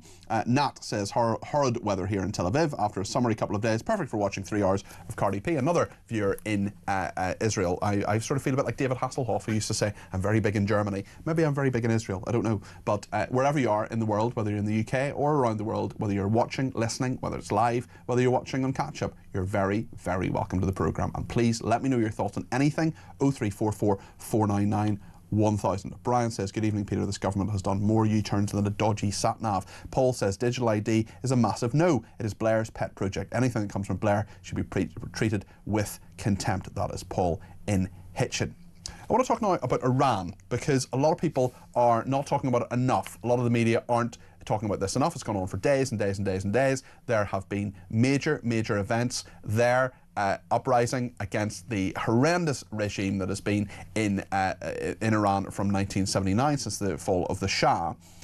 We have people who've been killed by the regime. We've been lots of people have been arrested as well for simply standing up for their rights. Lily Moo is with me, who's an Iranian British human rights activist. Lily, thank you for coming on the programme. There'll be a lot of people coming to this pretty cold, I'll be perfectly honest, who will not necessarily know a huge amount about it. What would you say to them about why these uprisings are important and why they're different, perhaps, to other uprisings that have gone before? Hello, Peter, and thank you very much for having me today. It's important to send the Iranian voices out there to the world, especially right now in this crucial time when there is an absolute blackout on the internet. So the Islamic regime in Iran was an unholy alliance of the Marxist Islamist movement that took place in the West throughout the 60s and 50s, and then set root in Iran. And that's unholy alliance meant 47 years of tyranny and the growth of terrorism inside of my beautiful country. The beautiful and fantastic women of Iran were enslaved into second-class citizens, and the Iranian man and his dignity was destroyed as well. The Iranian man who fought with war after war in order to keep Iranian women safe has now been trying to defend the Iranian women against the bullets of the Ayatollah's regime itself. In terms of the protest, lots of people say, oh, this is to do with the economy, 52% inflation. You've got the combination, not just of students, not just of other people who might be people who've protested quite a lot, but also bazaar owners, the kind of middle class in Iran as well. This has gone through all 31 provinces of Iran as well. Why is this different to previously? Because I'm sure there'll be people watching or listening saying, well, there's an uprising in Iran every few years, it just happens, then it's put down. Why is this different, do you think, Lily? This is definitely a different uprising. First of all, this is not an economic uprising. The poverty that has been imposed on the Iranian people has been out there and known to the world and the international community and the world leaders long enough. Iranian people have suffered through American sanctions in previous administrations too. They have even called out for the sanctions this time, even after suffering a 12-day war. Iranian people have had enough, and they are moving on from the Ayatollah's regime. The very Ayatollah's regime that is killing and raping Iranian men and women at the moment. The very Ayatollah's regime that is using live ammunition against protesters who are coming out in response to the Crown Prince Reza Pahlavi, and they are saying, this is the final battle, Pahlavi will return home. They have one message. They are moving on from the Islamic Republic. They do have a leader of opposition, and they want their country back. Iranian people want their country back. What do you make of the reaction of the international community, particularly President Trump, who has talked very tough on this with anti-Iranian sentiment? Is that helpful? President Trump not at all has had any anti-Iranian sentiment. Against the regime, against the regime. Just to be clear, against the regime, yes.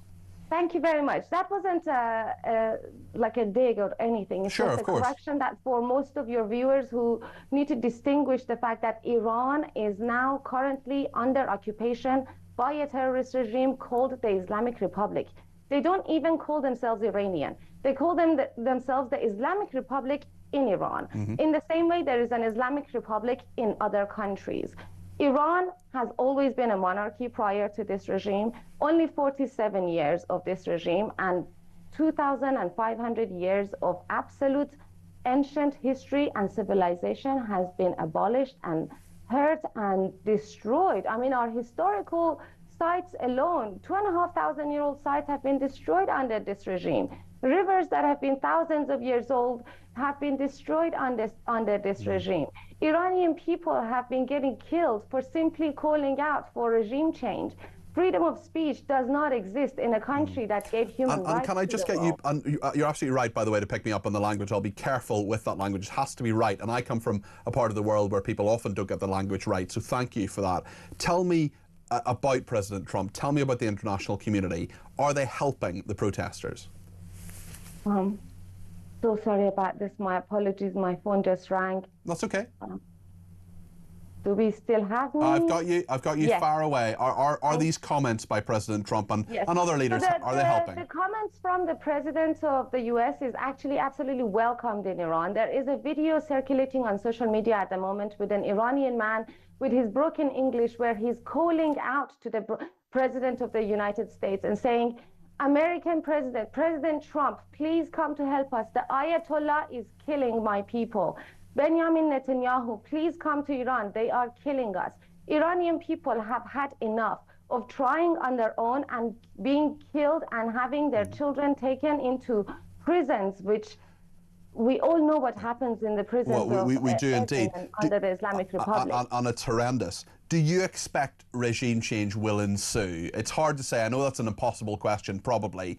But do you think we're going to finally see the end of the Islamic Republic of Iran? Absolutely. I just want to say that whether or not the global left is ready for the Iranian people to move on from the mistake of 1979, Iranian people are ready to move on from the mistake of 1979. And they are currently calling loud and clear for the return of the Crown Prince Reza Pahlavi. The reason why thousands upon thousands of Iranians came to the streets of Iran last night, it was because Crown Prince Reza Pahlavi, after witnessing an unprecedented wave of movement in Iran, he came and he said, Iranians, I have heard you, I am with you, I will lead this movement. If you want me, come out to the streets and call my name. Iranians came out in their hundreds of thousands in more than 300 cities simultaneously. Let me ask you just finally, you talk about the global left and the fact that they don't seem to be helping in this, actually. I wonder... That's quite okay. We don't want their help anymore. I'm sorry to cut you off there, but during the 2022 national uprising of Iran, the global left presenting itself as the lefty Iranian woman who is very much out there to stop the gender apartheid against the Iranian women in a regime that is killing and brutalizing Iranian women. Well, the regime was killing Iranian men and women. This was a national uprising, and they turned it into an unachievable dystopian, utopian slogan, and they are constantly trying to sell it through the world and continuously putting conference after conference, handing each other accolades. I am done with their accolades. Iranian people are giving their lives. Iranian people are calling for the king of Iran, King Reza Pahlavi. Support the voice of Iranian people and listen to them. Do you think, there's been a lot of criticism, especially here in the UK, of the media ignoring this. Do you think that's part of what you say the global left's view on this is? I believe the global media has a duty to report correctly. And this selective reporting on Iran versus, let's say, a few months ago in Gaza only shows that the cameras and the microphones are more interested in the suffering and the continuous suffering of the Middle East. In the same way, they are not happy right now with the Venezuelan liberation and the people who are celebrating their freedom. They are continuously taking digs at the President of the United States, who is now taking actual action against the dictator, a brutal dictator who was killing his people. The same global left, the same media companies who have their cameras active and ready to show the bloodshed in Gaza, they have now suddenly switched off their mics. It is okay. Iranian people's movement is still loud and clear, even though there is a blackout in Iran, even though there is darkness in communication. They are still setting fire to the TV stations of the mullahs. Lily, we'll talk again. We'll continue to cover this story. You're a great talker. I've learned an awful lot from our discussion, and thank you for joining me this evening. That's Lily Mu, the Iranian British human rights activist. Very, very interesting hearing all of that. And there's so much of this that is underreported, misreported. Ashley in London has a thought on all of this. Ashley, so much of the media are ignoring this or not covering it properly. I hope we're making our effort to cover it properly. What do you make of this, Ashley? Afternoon or evening, Peter.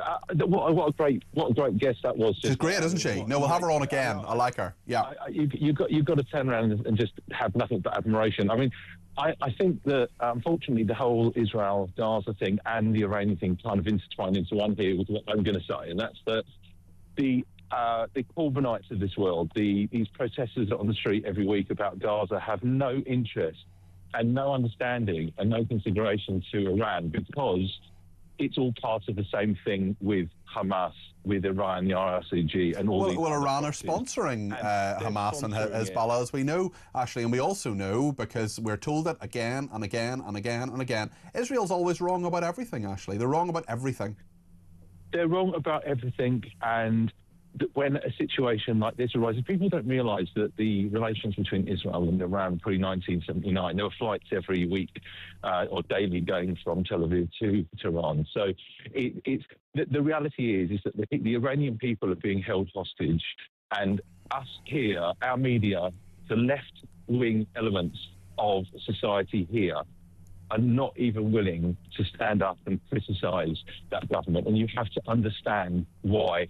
And that is because between them, the Qataris, the money that's being pumped in here, they're not interested in anything other than anti-West sentiment. Yeah, it's a clear narrative. They're not interested in freedom. They're not interested in helping oppressed people. The life of people in Iran, the ordinary man on the street and woman on the street is absolutely dreadful. We should be welcoming this, and we should be out in the streets. Many people, if they really care about the Middle East, if they really care about liberation and freedom and human rights, they should be out protesting or at least demonstrating in favour of these people, shouldn't they? They're notably absent. There's an awful lot of people who have a lot to say about Gaza, for example, and that's fine, and you can make your point, but they have very little to say about this, Ashley. I've noticed that too.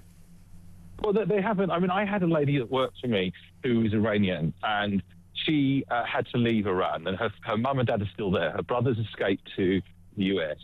I sponsored her at the time to work in the UK. Amazing lady, brilliant engineer, very intelligent, right? And you listen to her speak, and she wasn't able to see her parents, not able to see her brothers, because she couldn't get a visa to go over to the States, right?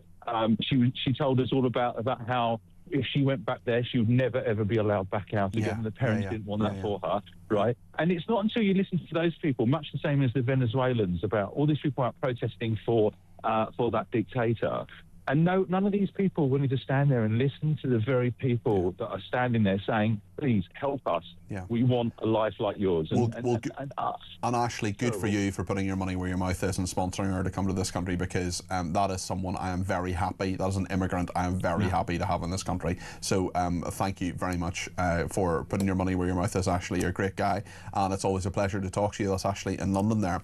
Lots of people in touch on all sorts of issues. Mark says, good afternoon, Peter. I'm 67 years old. I very clearly remember the 70s and the TV programmes on at the time. I'm not defending the language, the racism, even on the BBC. When I look back, it was horrendous. Black and white minstrel shows, Till Death Do Us Part, Love Thy Neighbour and many more. The comedians, etc. This was just mischief making, says Mark. Paul in Westcliff-on-Sea says, instead of banning silly nudity apps, why doesn't Starmer start arresting and jailing paedophiles instead of letting them walk free? Great show as always, says Paul.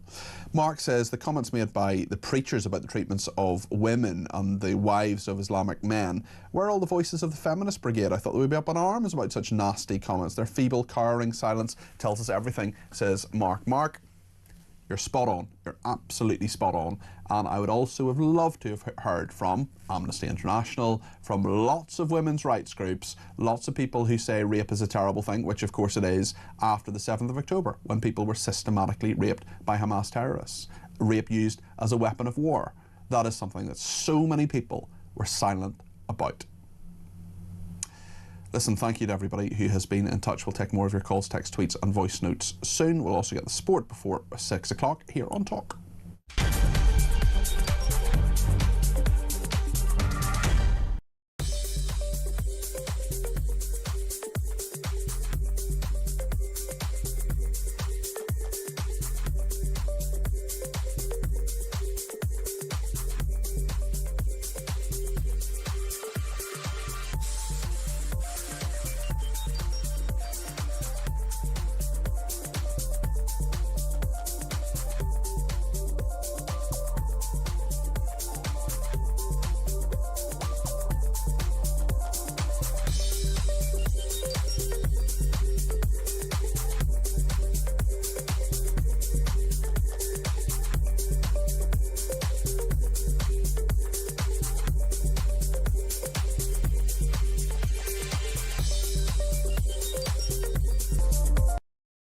Across the UK, on DAB+, on YouTube, on your mobile, and on your side.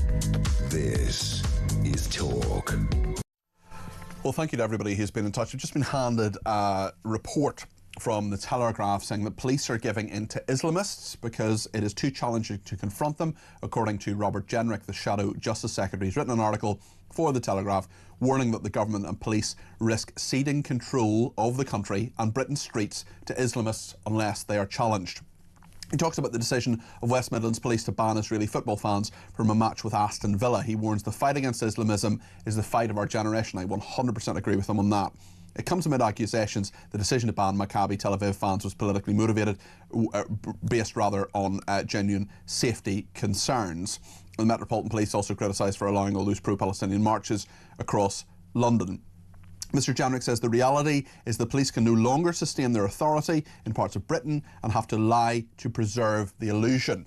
Mass migration and the abject failure of integration, says Robert Jenrick, has flowed with it, has meant that in some places Islamists, unrespecting of British institutions of law and order, violent or openly threatening violence, now have such a foothold that the police do not know how to assert control and maintain order. They believe they would be overwhelmed if they tried to enforce the law. They're too defeatist to try, says Robert Jenrick. Or perhaps they believe it better not to, as the sight of their failure would be catastrophic for faith in them and the rule of law as we've known it. Strong words from the Shadow Justice Secretary Robert Jenrick. What do you think about that? 0344 499 1000. Lots to discuss on that and many other issues. Matthew's in Newport and wants to talk about Nigel Farage. Matthew, you're very welcome to the programme. What would you like to say? And I don't normally pull the age card, but I'd imagine you're in your 30s, aren't you? I'm 41. Okay, you look young. Okay. You look young for anyway. That's good. That was a junior. Anyway, so I'm the same age, about approximately, as Nigel Farage. And a lot of people, that there is a clever little political thing going on here. He's doing a Trump and denying it, although when he got caught by that reporter, he was very uncomfortable in saying what he said. He'd obviously said something, and he said... He wasn't caught, he was just asked a question, Matthew. And he was caught because he was uncomfortable, and he had to come out with some weasel words. Well, caught implies guilt. He wasn't caught. Does it? Because what he said was, he said some things he regretted saying, and if it caused harm and all that stuff. Now, I'm from the same age group. I went to a senior school. Some of these claims, these are not new claims. They exist back in 2011 and onwards.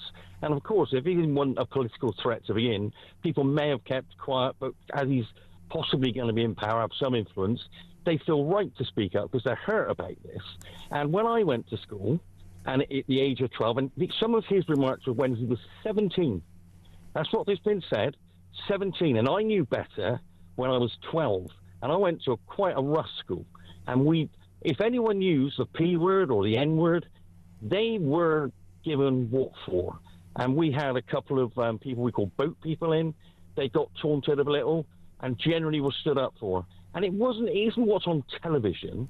It was what was going on in the day, and I would have not even known to have taunted a Jewish person. It wouldn't have been knowledge to actually insult a Jewish person. Matthew, what I want to do, just for people who are just joining us, and I want to keep you on the line and then get your reaction after this, I just want to stay where you are for just a second. We're going to play that clip one more time. This is perhaps people who haven't heard it. This was Nigel Farage on Wednesday when confronted by a reporter from ITV News. This is what Nigel Farage said, and we're playing this and we're talking about this because today, again, in The Guardian, a 34th person has come out and said that Nigel Farage made racist comments against them about 50 years ago when he was a schoolboy, or as Matthew says, a teenager, certainly. Let's just play what Nigel Farage did and said again, and then I'll come back to Matthew, I promise. Just before Christmas, ITV News did a report where they interviewed 5 of your former classmates, where for the first time during the broadcast interview, they outlined the allegations of anti-Semitism and racism that they say you are responsible for.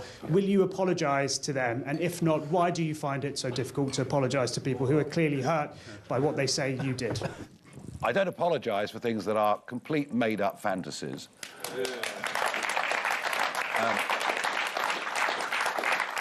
And some of what I heard was just absolute nonsense by people with very obvious, if you looked, political motivation. Although, you know, you can go on doing your stuff on things that happened in the 1970s, and we'll worry about May the 7th.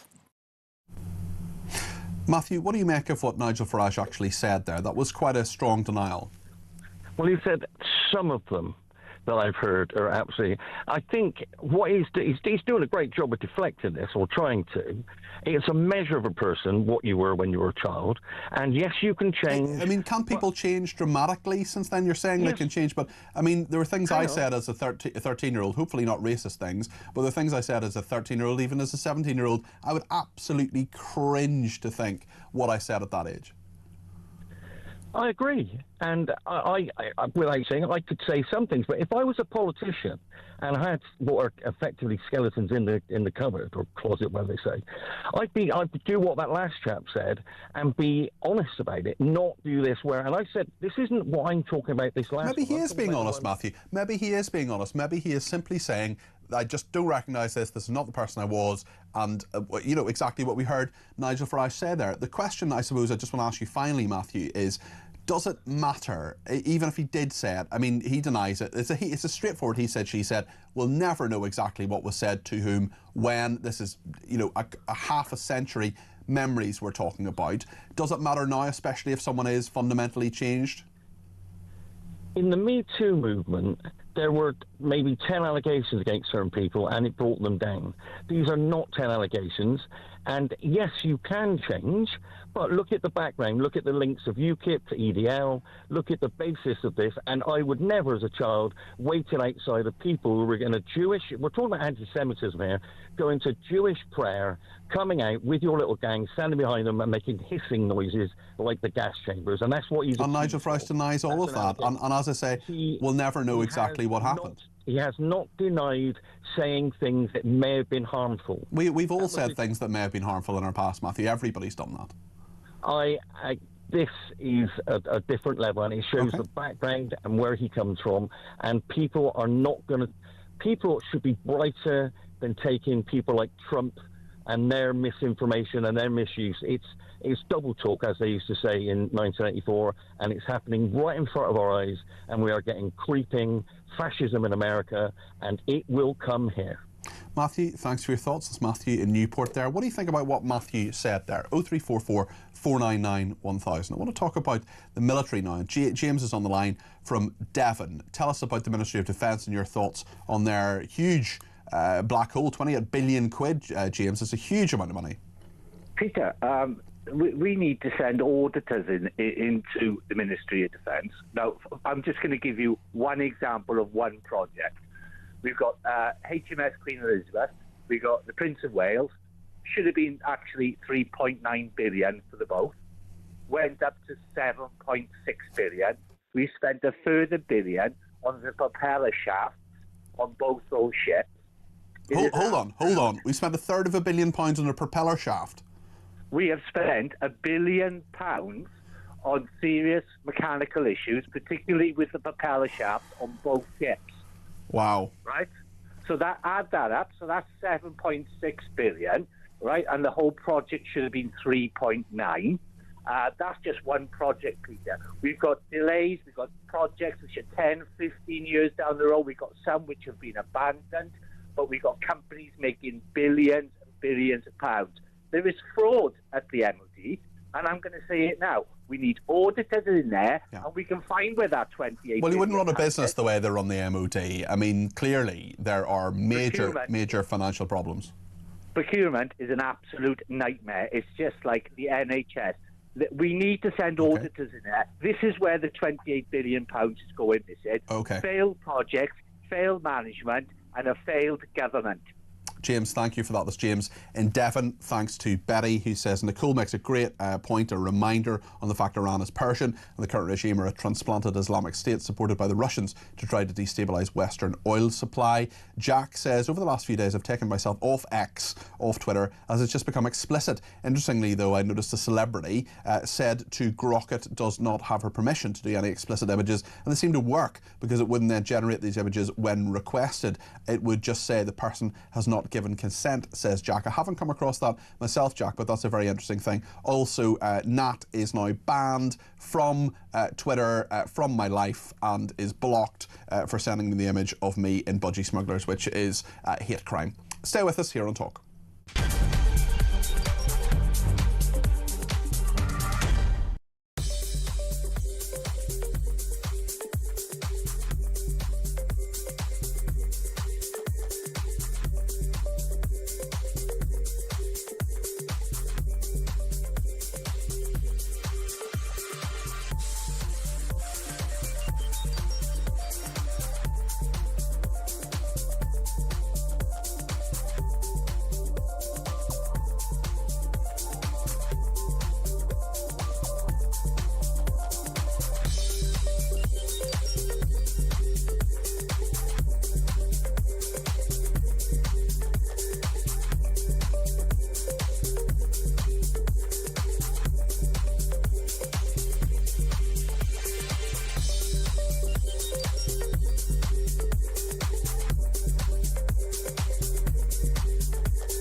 Every Monday to Wednesday, midnight until 1, it is Talkback. Such a shortage of housing.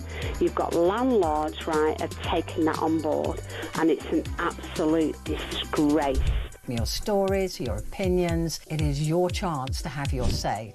So they're literally just being rented out as hotels, basically. Yeah, rent a load of hotels. Well, that has really shone a light for me.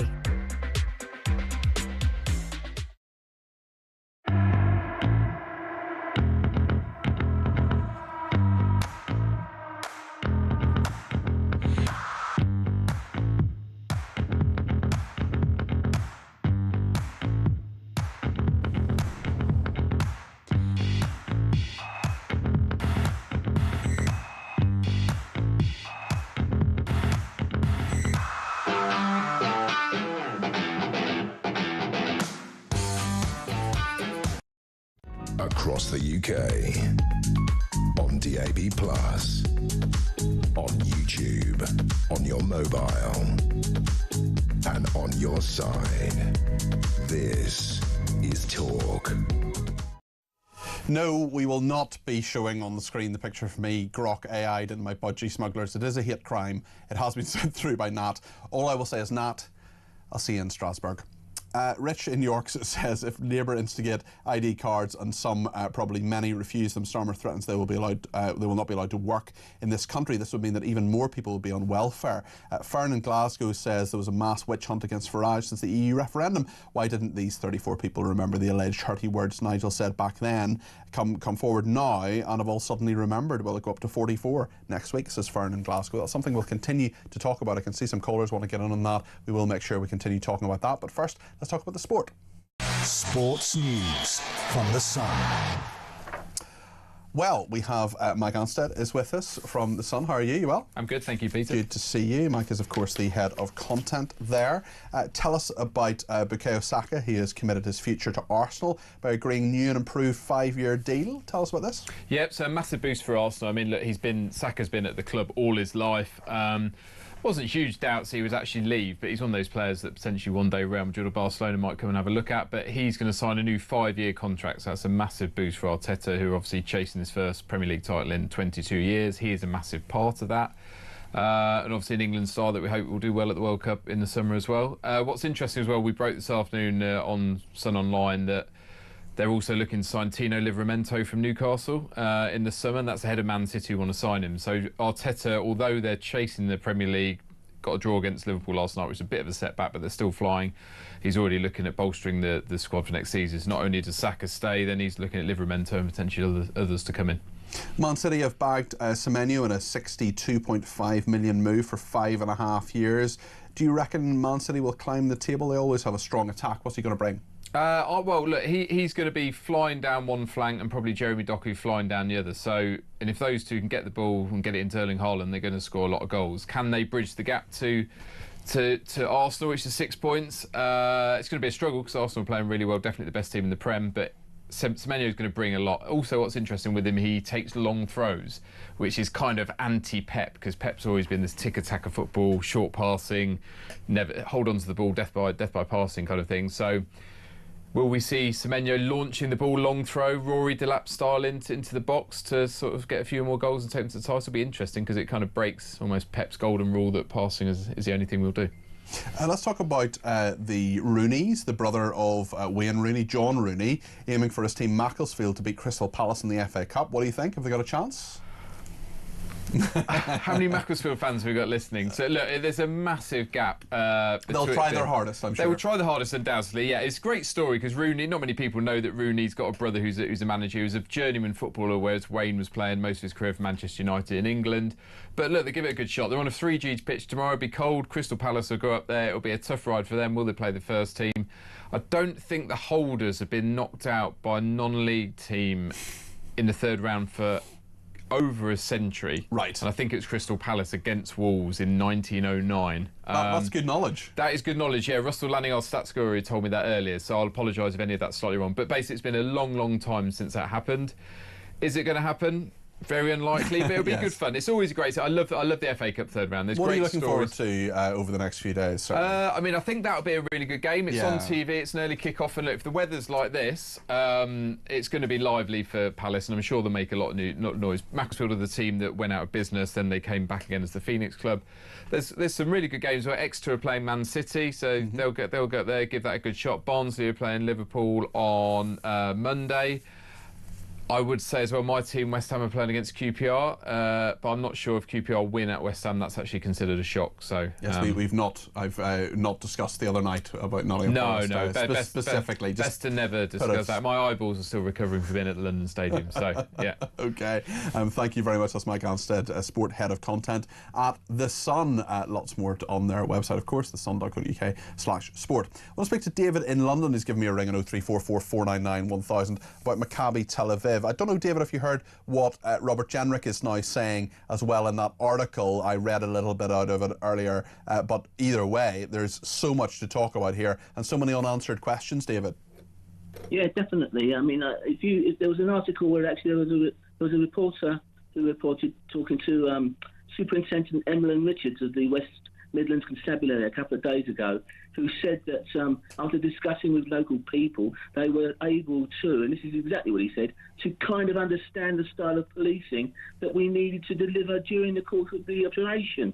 Now that sounds to me like you could paraphrase that to after talking to people of one demographic, I was able to kind of understand the single place, two-tier style of policing. Well, I'm not familiar with those particular comments, David, but certainly when it comes to asking people how should we police this, listen, I'm all for community buy-in. I'm all for saying, look, let's calm things down if we can. Let's make sure we talk to different people in the community. But they didn't talk to the Jewish community until after the decision was made. And certainly what we know as well is they went to a mosque where someone had called for men saying that it was all right for men to beat their wives. I don't want those people having any influence whatsoever on policing in this country.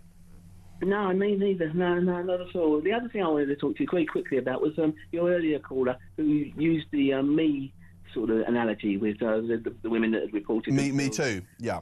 Yeah, Me Too, that's it. So, well, that Me Too is that see, the people that are coming up to get Nigel Farage now, they're not impartial because they're all compromised by the fact they all went to the same school together. These Me Too people, they were from different walks of life all over the country of the United States. Don't the people, if there are 34 people saying that Nigel Farage is a racist, should we just not listen to them? What should we do?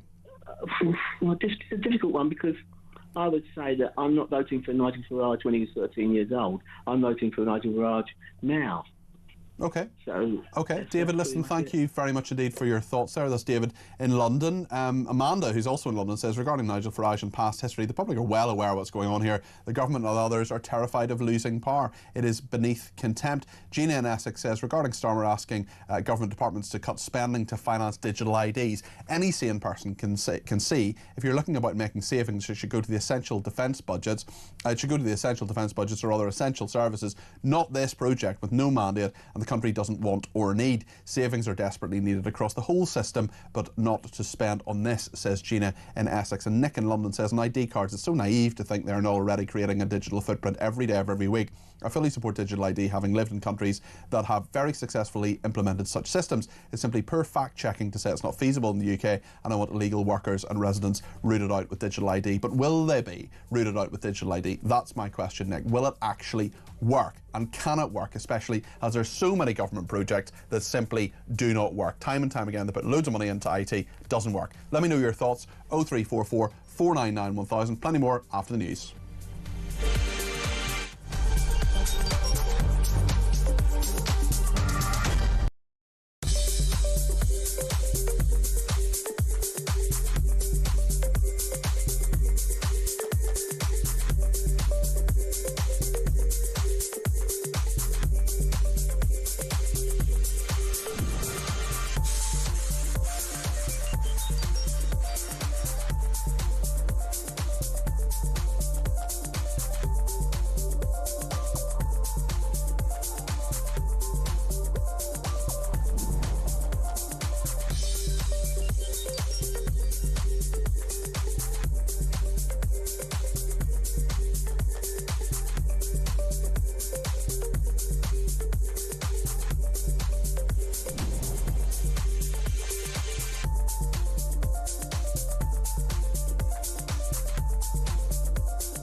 Across the UK. On DAB+. On YouTube. On your mobile. And on your side. This is Talk.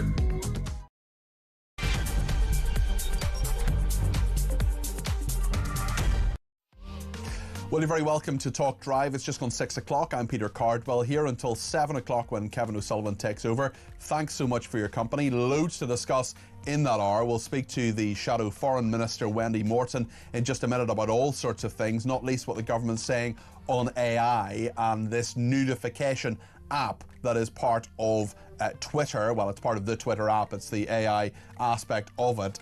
Certainly Elon Musk rowing back on that. The government saying they're going to be tough with him. Will they be? £28 billion defence shortfall apparently revealed to Keir Starmer just before Christmas. We'll talk about the pubs as well and the rates climb down on all of that. We'll talk about Nigel Farage, more allegations today in the Guardian newspaper that he is a racist. He denies that completely. 34 people have now made those allegations. We'll talk as well to a woman who booked a number of rooms for homeless people. She is coming on the programme in a few minutes' time as well. She booked these rooms for homeless people and then Holiday Inn Express said they were not welcome in the hotel. The temperature outside -6. They later found accommodation in a travel lodge, but honestly, what is this country coming to when you book these rooms for these homeless people to keep them from freezing to death? And we're in a situation where a big business, which has gained a heck of a lot of money from asylum seekers being in their Holiday Inn Express, turns them away. Absolutely horrendous. We'll talk about that a little bit later on. We'll talk about what you want to talk about, whether it's Nigel Farage, whether it's homelessness, whatever you want to contact me about, however you want to contact me, you're very, very welcome to do so. 0344 499 1000 is the number to call. You can text me 87222 with the word talk in your text. You can tweet me at talkTV. Follow me at Peter Cardwell. Send me a voice note, less than a minute, please. We'll play as many of those out on air as we can. You can also send me a WhatsApp text message or give me a ring on 0344 499 1000. So much to discuss in the next hour. Stay with us here on Talk Drive.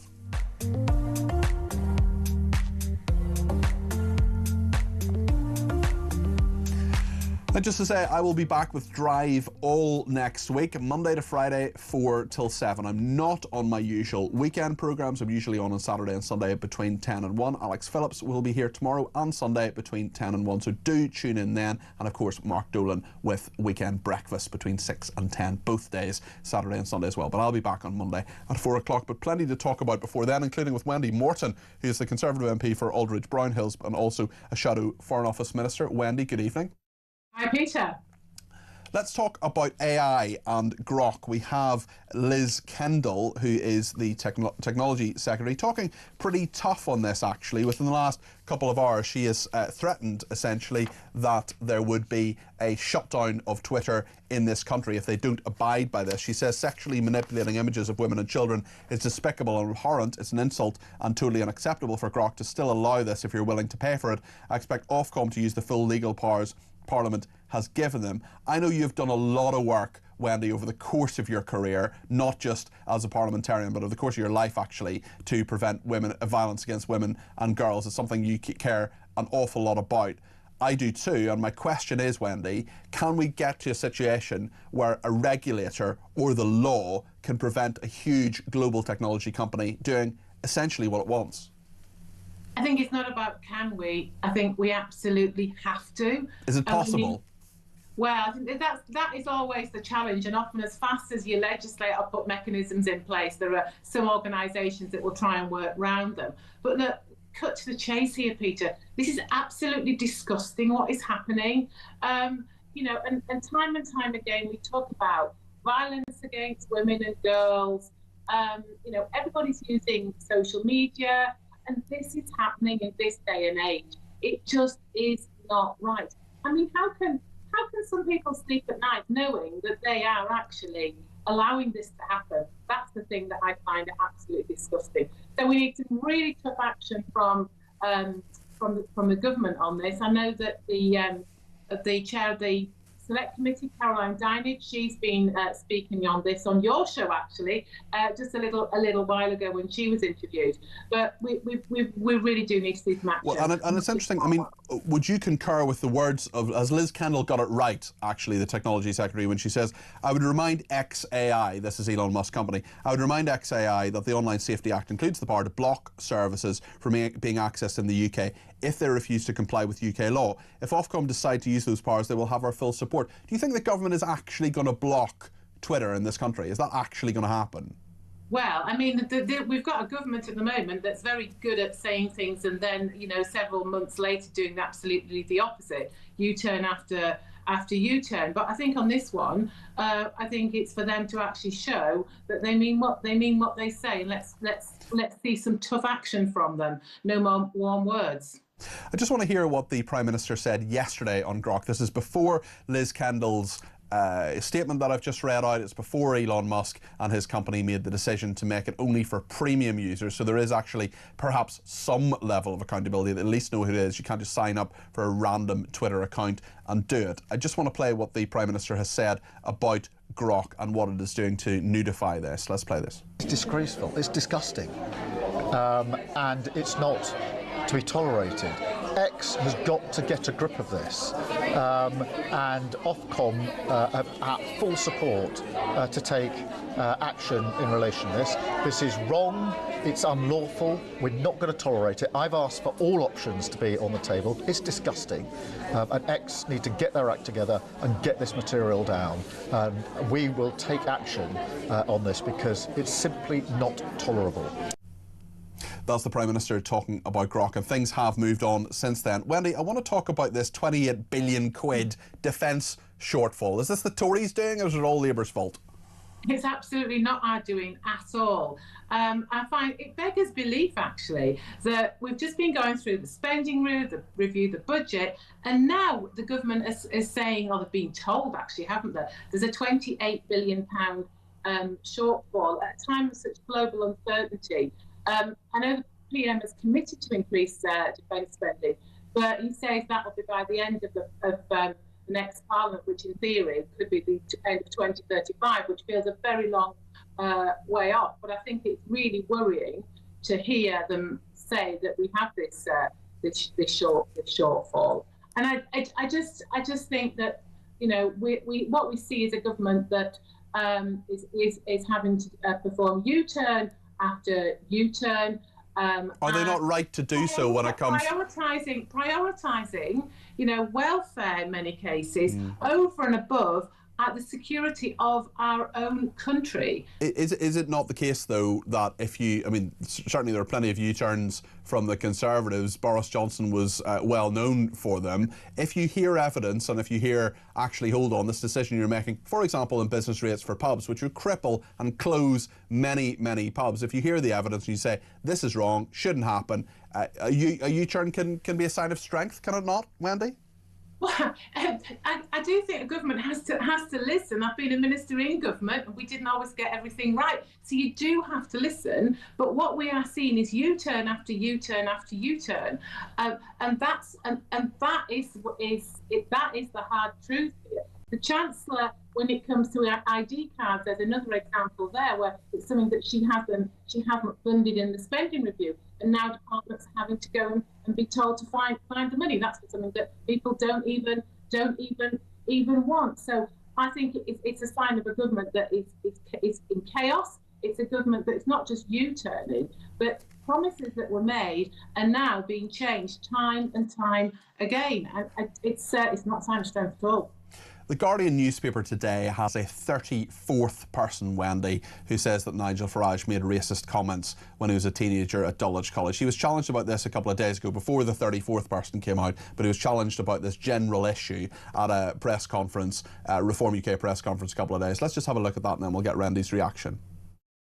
Just before Christmas, ITV News did a report where they interviewed 5 of your former classmates, where for the first time during the broadcast interview, they outlined the allegations of anti-Semitism and racism that they say you are responsible for. Will you apologise to them? And if not, why do you find it so difficult to apologise to people who are clearly hurt by what they say you did? I don't apologise for things that are complete made-up fantasies.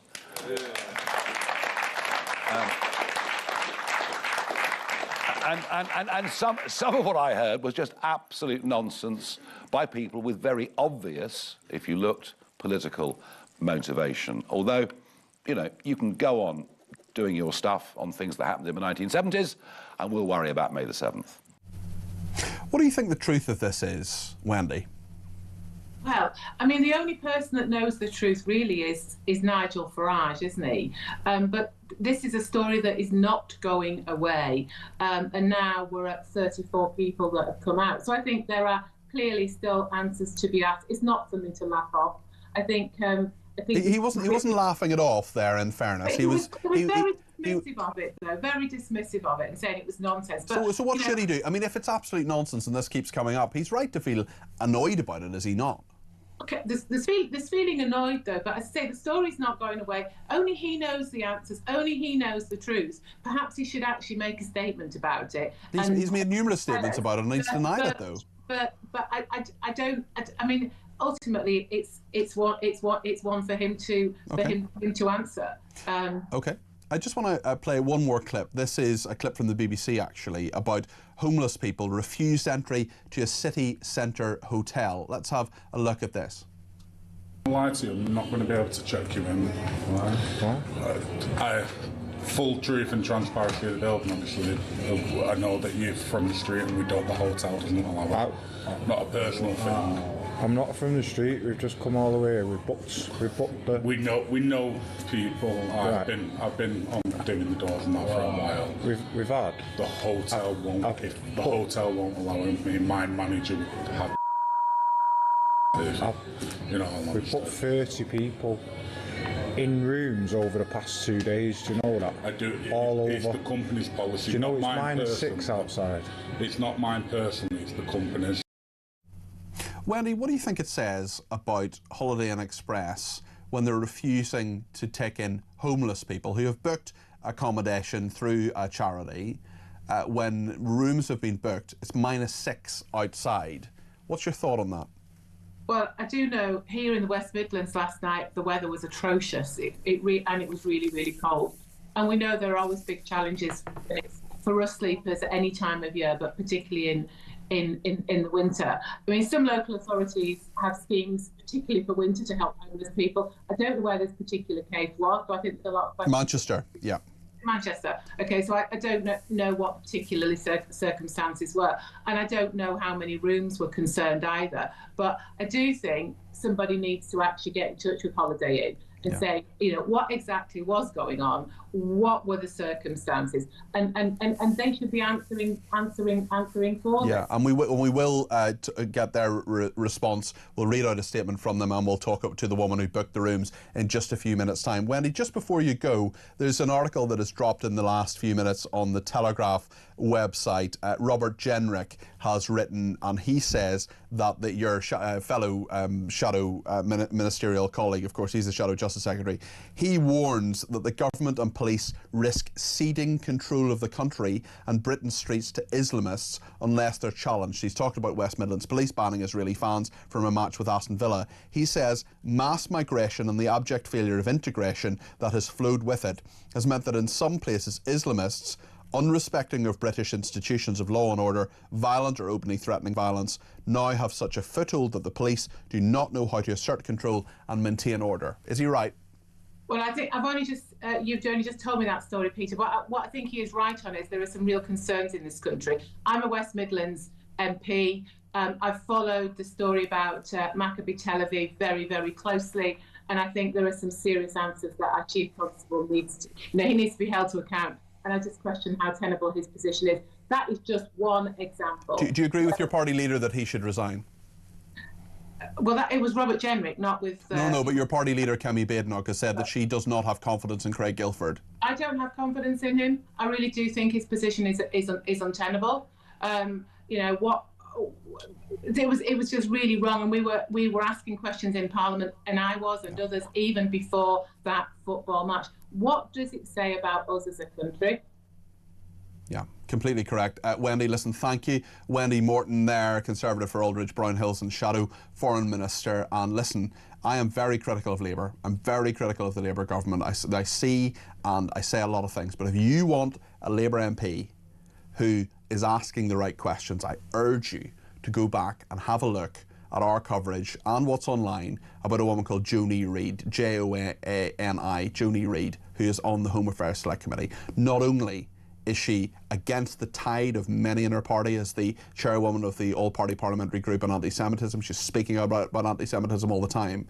She's the one who asked, I would say, the lethal questions to Craig Gilford. There were some very good questions from Conservatives, from various other members of it, but she just laid it all out in a little 1-minute clip that we played. It's on my Twitter if you want to go to Peter Cardwell. I retweeted it a couple of days ago. I think it was Monday, Monday and Tuesday were the hearings. Monday, actually, were the hearings. And actually, sorry, Tuesday, apologies, Tuesday. And Joni Reid, honestly, asked very, very pertinent questions. I'm sure she's not perfect. I'm sure she has many, many views I disagree with. But when people say all Labour MPs are wrong-uns, first of all, they're not, because there are a lot of different people. But actually, that particular question and line of questioning shows parliamentary accountability at its best. I hope Craig Gilford does the right thing and resigns, or alternatively is held to account through professional standards. He is the Chief Constable for the moment of West Midlands Police. We'll talk about the homeless man refused entry to a city centre hotel with the woman who booked the rooms. Stay with us here on Talk.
Brand new for 2026. It's going to be the only way to start your day. It's the home of common sense. It's where the nation can come to speak about the day's news. It's the Jeremy Kyle Breakfast Show. You know who you are. You get up, you graft, you work hard. I'm here for you. We want to hear your side. Promise you one thing. It is where the nation can and will come to talk. The Jeremy Kyle Breakfast Show, weekdays from 6 a.m.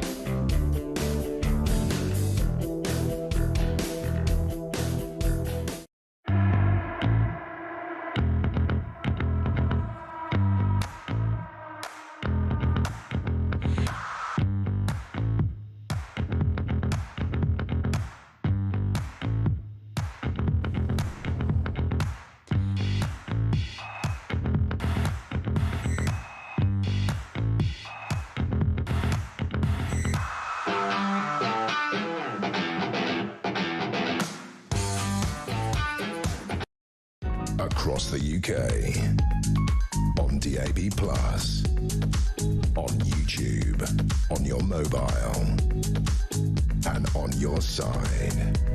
This is Talk. Well, thank you so much to everybody who's been in touch. We'll get to more of your calls, text, tweets and voice notes in a second. But I want to talk about the homeless man refused entry to a city centre hotel in Manchester. The audio's not brilliant on this, but this was undercover footage that the BBC broadcast from Manchester when homeless men who'd booked accommodation through an organisation called Two Brews. We will speak to their co-founder in just a second. This is what happened in Manchester when they went to a Holiday Inn Express. I'm going to lie to you, I'm not going to be able to check you in. Why? Full truth and transparency of the building, obviously. I know that you're from the street and we don't, the hotel doesn't allow that. Not a personal thing. I'm not from the street. We've just come all the way. We've booked the. We know people. I've been on doing the doors and that for a while. We've had. The hotel won't. If the hotel won't allow me, my manager would have. We've put 30 people in rooms over the past 2 days. Do you know that? I do. All it's over. The company's policy. Do you know it's mine -6 outside? It's not mine personally. It's the company's. Two Brews is an organisation that works for the prevention or relief of poverty and homelessness in Manchester and Salford by the provision of outreach and support services to individuals in need and or charities and other organisations working to prevent and relieve poverty and homelessness. The co-founder of Two Brews is Amanda Thompson, who's with me now. Amanda, thank you for joining me this evening. What actually happened? Just talk us through this. Off the streets into the hotels and the travel lodges in the garden, and then one of the lads that Bad Manny picked up couldn't walk that far, and the nearest travel lodge to him wasn't available. It's called a boot. So I went to the nearest hotel to him, which was the Holiday Inn Express on Oxford Road. And once they got there, they basically got turned away because of discrimination by parents, by what they look like. So it's as straightforward as that. How many rooms had you booked at the Holiday Inn Express? 2 rooms, 2 people, one for Callum, one for Lewis. And both these men are homeless. You were trying to get them somewhere with a bit of heat. Yeah, with a bit of heat and away from the -6 temperatures. Talk me through the last couple of days since this happened. What has happened since then? It's just been absolutely the support we've received from all the TV stations and radio stations, and like the support for Callum itself, and we're trying to find Lewis to get in the support as well. It's just been absolutely phenomenal. The people reaching out and taking a different look on what homelessness is and that who should help and who should support, instead of them just being looked down upon all the time. Everyone's actually reaching out and doing some nice comments and being kind and opening their hearts out to them. What do you think about how Holiday Inn Express have replied to this? Holiday Inn Express Manchester spokesman has since apologised, saying the incident was not in keeping with our policy of welcoming all. After speaking to team members, we recognise this incident is not in keeping with our policy of welcoming all and should have been handled differently. The hotel is apparently taking steps internally to strengthen our training. Is that enough? Well, it isn't, but since that has come out today, the Holiday Inn has actually phoned us and apologised to us, and they've actually reached out to Callum, and with Callum now, and they've reached out to him and done a personal apology to him as well, and they are actually spending some money on him to get him in room for the hotel that he's already in. That's good. Are you happy with that? Is Callum happy with that? Well, I was going to say it's not about what I'm happy with, it's what about Callum's happy with. But yeah, he's fine with that. He's happy with it. He's accepted the apology. He's apologised to the person that's on the counter because it doesn't mean any negativity towards him that he's been getting. So yeah, I think it's everything okay. But I think you just need to really look at the policies in future and do the talking to once they walk in and not judge. Amanda, you're talking about not judging people. Callum and Lewis were street homeless men. They're living on the street. They don't have any other accommodation? Yeah. No, they were living on the streets.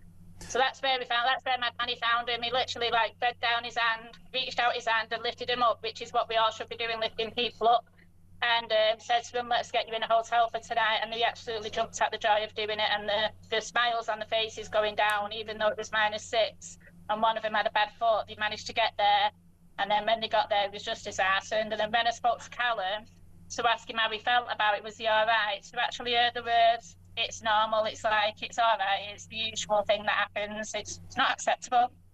Do you see a lot of prejudice against people who are on the streets, the people you're helping? Is this perhaps not a typical incident, but perhaps typical of the attitudes to people who are very, very vulnerable, live on the streets and in really, really cool temperatures, in fact, all the time, need a proper roof over their head?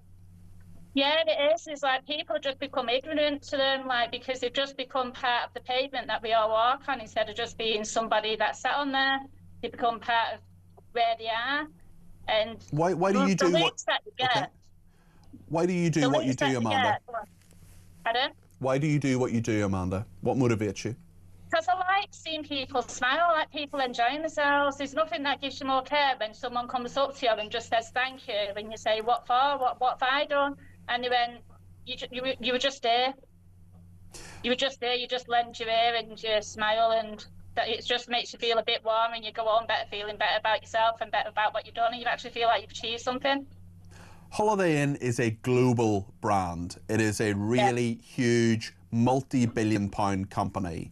If I were you, I would be calling on them to make a substantial donation to what you've done. Well, they have already said that they'll reach out to us and maybe work with us in the future. So maybe there is something that can come off this between us and the Holiday Inn Express, and maybe going forward other hotels for us that could get homeless in.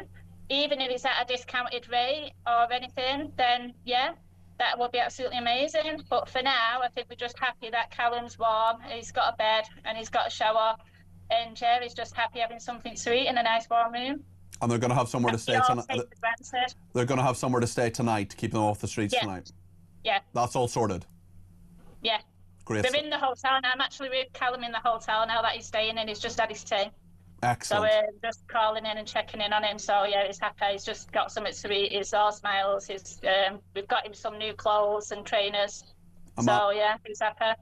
Amanda, you're the best of British. It's a privilege to speak to you. Thank you very, very much indeed. Appreciate that. That's Amanda Thompson there, is the co-founder of Two Brews. I used to do communications. I used to be a PR person. I worked in the government. I know a bit about corporate communications, not a lot, but a bit. If you're Holiday Inn Express, you're a multi-billion-pound business. £1 million is nothing to you. It is nothing to you. Give them, if I were them and I was advising them and saying this is going to get you out of this hole, people are going to think again that Holiday Inn Express are actually reasonable people. Now they're helping Amanda, as Amanda has said, and they're giving they're giving shelter to those men. Just give them a substantial donation. Do the right thing, Holiday Inn Express. Honestly, we've read out their statement. I'm not going to say much more about them, but Tom Jones is the deputy online editor of The Critic, a Conservative councillor, and author of the Potemkin Village Idiot Substack. Tom, it's good to talk to you. What do you make of this? Well, I think it's an absolutely shocking story. I think I'm so glad that they've had an apology, and frankly, I agree with you, Peter, as all right-thinking people do. I agree with you that I think Holiday, the company here, should be looking to make a huge donation to make this right. And I think this speaks to a really warped system of priorities that we're seeing in the hotel sector at the minute. So hotel prices across the country are skyrocketing, particularly in towns and cities. And that is, of course, because of the number of asylum seekers that have been housed in hotels. It's currently about 35,000. The peak was about 55,000 about 3 years ago. A lot of those people have been moved into what's called dispersal housing, so that's private rented accommodation or military housing.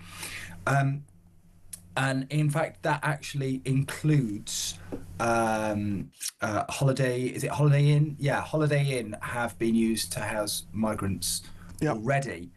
So you have a company that's prepared to turn away people who are destitute on the street in -6 conditions. Who've booked a room? Who've booked a room like everybody else? They say their policy is to welcome everyone.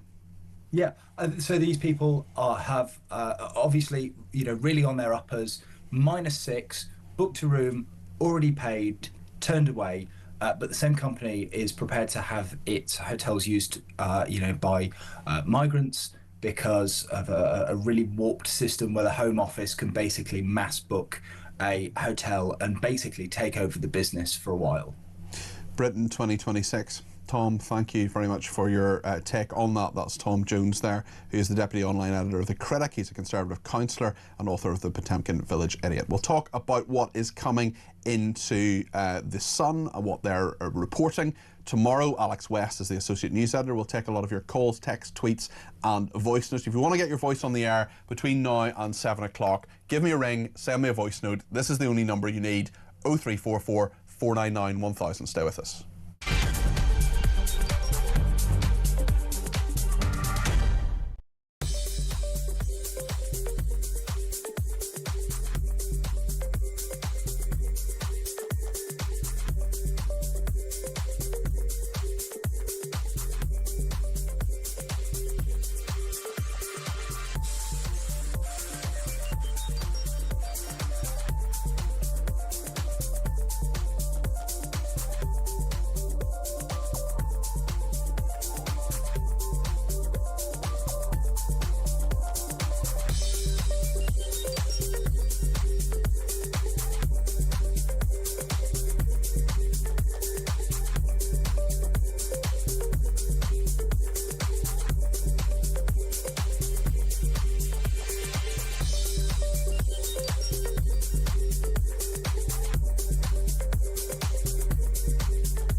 Across the UK. On DAB+. On YouTube. On your mobile. And on your side. This is Talk. Well, it's time now to find out how you could be in with a chance of winning a trip of a lifetime to San Francisco. I've been there. It's a brilliant city, incredible city, actually, really, really beautiful. Talk is giving away flights, a 3-night stay at a 4-star intercontinental hotel, and £2,500 spending money, plus tickets to the Super Bowl to top it all off. Listen to find out how you can enter. For your chance to win, text TALK to 83338. Texts cost £2.50 plus your standard network rate. Or call 0343-418-7260. Lines close 22nd January 2026, 4 p.m. That's when you'll need to answer your phone if it rings. 18 plus, UK residents only. This is a network promotion. Full T's and C's at TalkSport.com. So for your chance to win, text TALK to 83338 now. Alex and I were just talking during that about San Francisco. It's an amazing place. I went there a few years ago. My favourite part of it was Alcatraz, but sadly for you, they let me out. Now, Alex West is with me, Associate News Editor of The Sun. Lovely to have you back in the studio. How are you doing this evening? Yeah, very well, thanks. You've, I'm not going to survive the storm. Yes, very, very good. We'll talk about that in a second. Now, I'm not going to, push you up against the wall, twist your arm, and ask you what the story is. But you've got a big royal exclusive coming. We've got another scorcher, another super soar-away sun paper tomorrow, another belter, as we call it. I can't say too much about it, but I mean, it could potentially shape the future of the royal family. We'll see, depending on what way you look at it. But it will be potentially a big development. So have a look at that tomorrow. As I say, can't say any more about it. Is it Matt Wilkinson, the royal editor, who's written it, or someone else? As I say, it's team effort as always. It's always a big team effort at the Sun.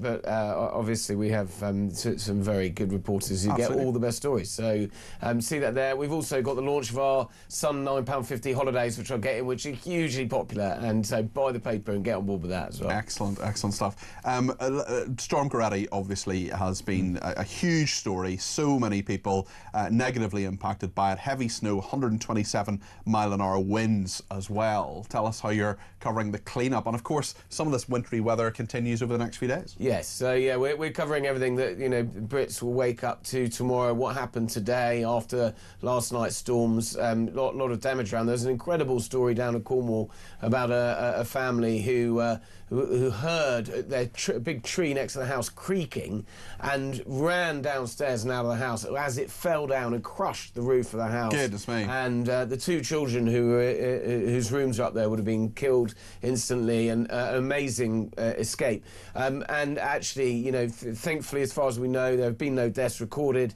So, we've got away with it in that respect. But there's certainly been a huge amount of damage, certainly all over the southwest, and then in the Midlands, lots of snow as well, and disruption to flights and trains and planes and all those sort of things. But part of me also thinks, this is January, this is winter weather, and we do get, strong wind, snow, rain. But this is a bit more than usual, isn't it? Yeah, certainly very high winds in the southwest. It seems to have blown through pretty much now. There is the sting in the tail is going to be the plummet in temperatures, and which can cause really nasty conditions on the roads, with ice and black ice, and people, have to be careful travelling home. I've got to drive back down to Bristol on the M4 this evening, so I'm hoping that the road's going to be okay. But yes. We've got all of that in the paper tomorrow, plus, as usual, 3-day forecast and everything you need to know about the weather. Safe travels as West goes west. Tell me about Bruce Springsteen and Born in the USA. Well, this is an interesting story, a sign of our times. I mean, I don't think you can really argue with it. It's a good point, interesting talking point. Basically, Bruce Springsteen's Born in the USA, voted one of the 500 best songs of all time. It's written about the struggles American war veterans faced on returning to the USA after Vietnam, and as part of that, he talks about going to the army recruitment place. Someone putting the lines, actually, they put a rifle in my hand, sent me off to a foreign land to go and kill the yellow man. Now, clearly, Springsteen is talking about the difficulties of that at the time that those people faced. I don't think he's being pejorative in the use of his word, but obviously that word is now pejorative and can be seen as an insult. So this is now being censored essentially on the radio. It's being taken out of the song in the radio. It's really interesting you mentioned that actually, because I was listening to a song the other night. I love Bob Dylan. I'm a big Bob Dylan fan, and there's a brilliant song he's written called "The Hurricane," which is about Reuben Carter, a man who was falsely accused of murder. Long trial. There's a whole film made about it. Denzel Washington was in it. Brilliant song. The song arguably changed the course of that. And there's a bit in it where he does something kind of similar. I don't think anybody would argue that Bob Dylan is a racist. Quite the opposite. In fact, he was calling out the fact that it was so racist that Reuben Carter, he was essentially saying he was a black man, so people thought he had done it. And actually, there's a lyric where he is doing sort of the same thing, but he uses the N-word. And he says, to the white folks, he was just a crazy N-word. Nobody doubted that he pulled the trigger. And he's essentially saying that, you know, he's sort of satirising that. And I wonder if we're at risk of kind of losing some of the meaning of things. Yeah, I mean, obviously that word's absolutely unacceptable and has to be cancelled entirely. And again, with this, I think that, you know, it can be seen. I mean, it is seen. If you were to use that nowadays, that term, it is clearly pejorative and racist. Of course. So, but it is interesting. It's a good talking point. It is interesting to see the way in which it is being removed. And I think people understand that, but people also, as you say, need to understand in its context and why it was used. So, there we are. Alex, thank you very much. All those stories, including the one he can't tell us about, but I assure you it will be worth reading in The Sun tomorrow, and indeed at thesun.co.uk/news. Roughly, maybe you don't know right now, but roughly when is the royal story going to be online, do you think? Well, I want you to go out and buy a paper, so I would say first thing in the morning on the newsstands. But no, it probably will be on the website later this evening. Yeah, So certainly. keep an eye out for that as well. But do go out and buy a paper. Absolutely, there's nothing better. Go to the supermarket, go and meet your, the other people in your community. Go and take the paper to the cafe, to the pub, or wherever. Read about it, read it out loud, share it. That's what they're for. They're wonderful things. Great advertisement there. I am a huge fan of sitting down with a paper, and when you look at a website, I mean, websites are great, and obviously the Sun website is a fantastic website, but you never really feel as if you've sort of completed it. Whereas if you're going through a paper or a magazine, you sort of feel, right, I've read that now. That's what I always feel. I'm a big fan of sitting down with a paper with devices set to the side and informing yourself about what's going on. So thank you to Alex West there, who is Associate News Editor at The Sun. Lots more to come. Your calls, comments, tweets and voice notes coming up here on Talk. Stay with us.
Brand new for 2026. It's going to be the only way to start your day. It's the home of common sense. It's where the nation can come to speak about the day's news. It's the Jeremy Kyle Breakfast Show. You know who you are. You get up, you graft, you work hard. I'm here for you. We want to hear your side. I promise you one thing. It is where the nation can and will come to talk.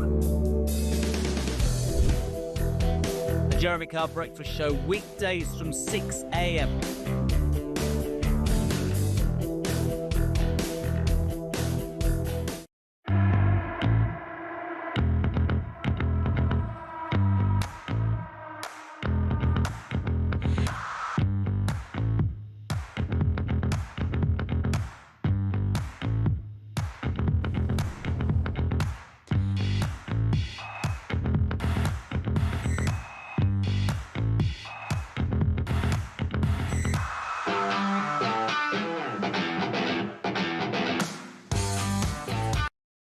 across the UK.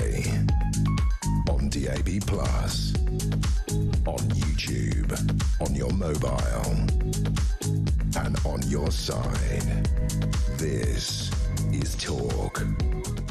It's been an absolute pleasure to be with you here on Drive all week, and I'm delighted to say that next week, between 4 and 7, Monday to Friday, I will be with you on Drive. Thank you for the welcome that you've given me to this week, and indeed next week as well. We sent Titus off to the pub.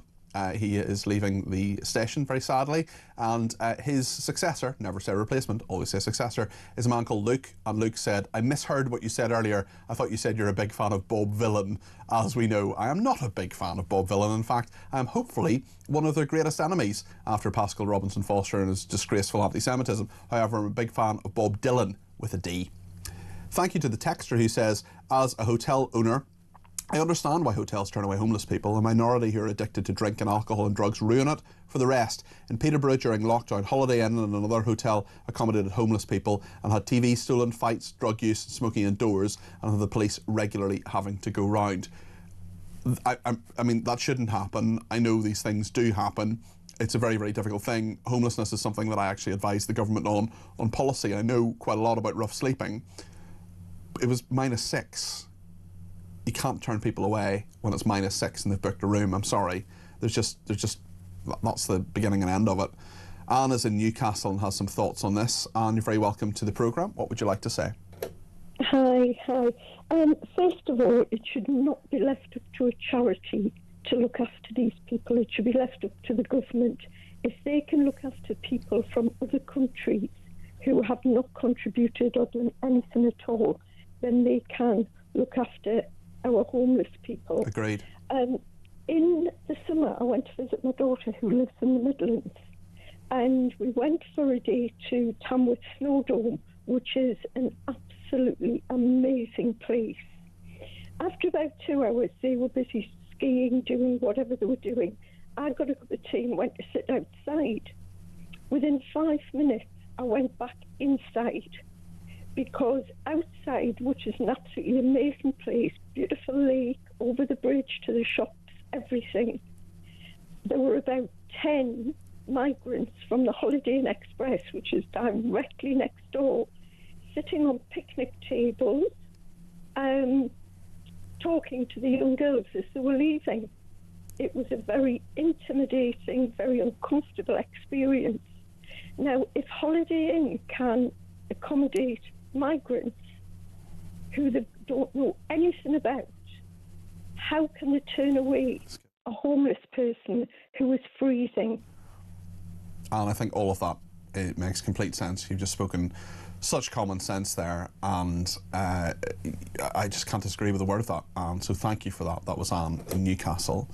Dawn in Chelmsford says we should scrap net zero, get strict but fair with benefits, put all illegal migrants in secure camps, stop the boats, encourage businesses with lower corporation tax. We might just afford defence spending after all of that. Ange has been in touch. Ange, I haven't heard from you in a while. It's great to hear from you again. Hope you're well. Ange says, yes, the deepfakes are a disgrace, but the government are a bunch of hypocrites when they refuse to adhere to the Supreme Court ruling and ban men from women's spaces. You know, actual real men invading women's spaces, says Ange. Totally agree with that as well. The Education Secretary, Bridget Phillipson, who I've praised on a number of occasions for a number of things, nonetheless, she has the verdict from the Supreme Court. Men are men and women are women. It's as straightforward and simple as that. Publish the guidance, tell people what to do, move this forward, stop dragging your feet, stop asking the Commission on Human Rights for advice on how much this will financially impact people. They are not the Treasury, they're not economists, they're just dragging their feet. That's just what the government is doing. And I would say to Bridget Phillipson to hurry up, to get this sorted, to get the guidance out there.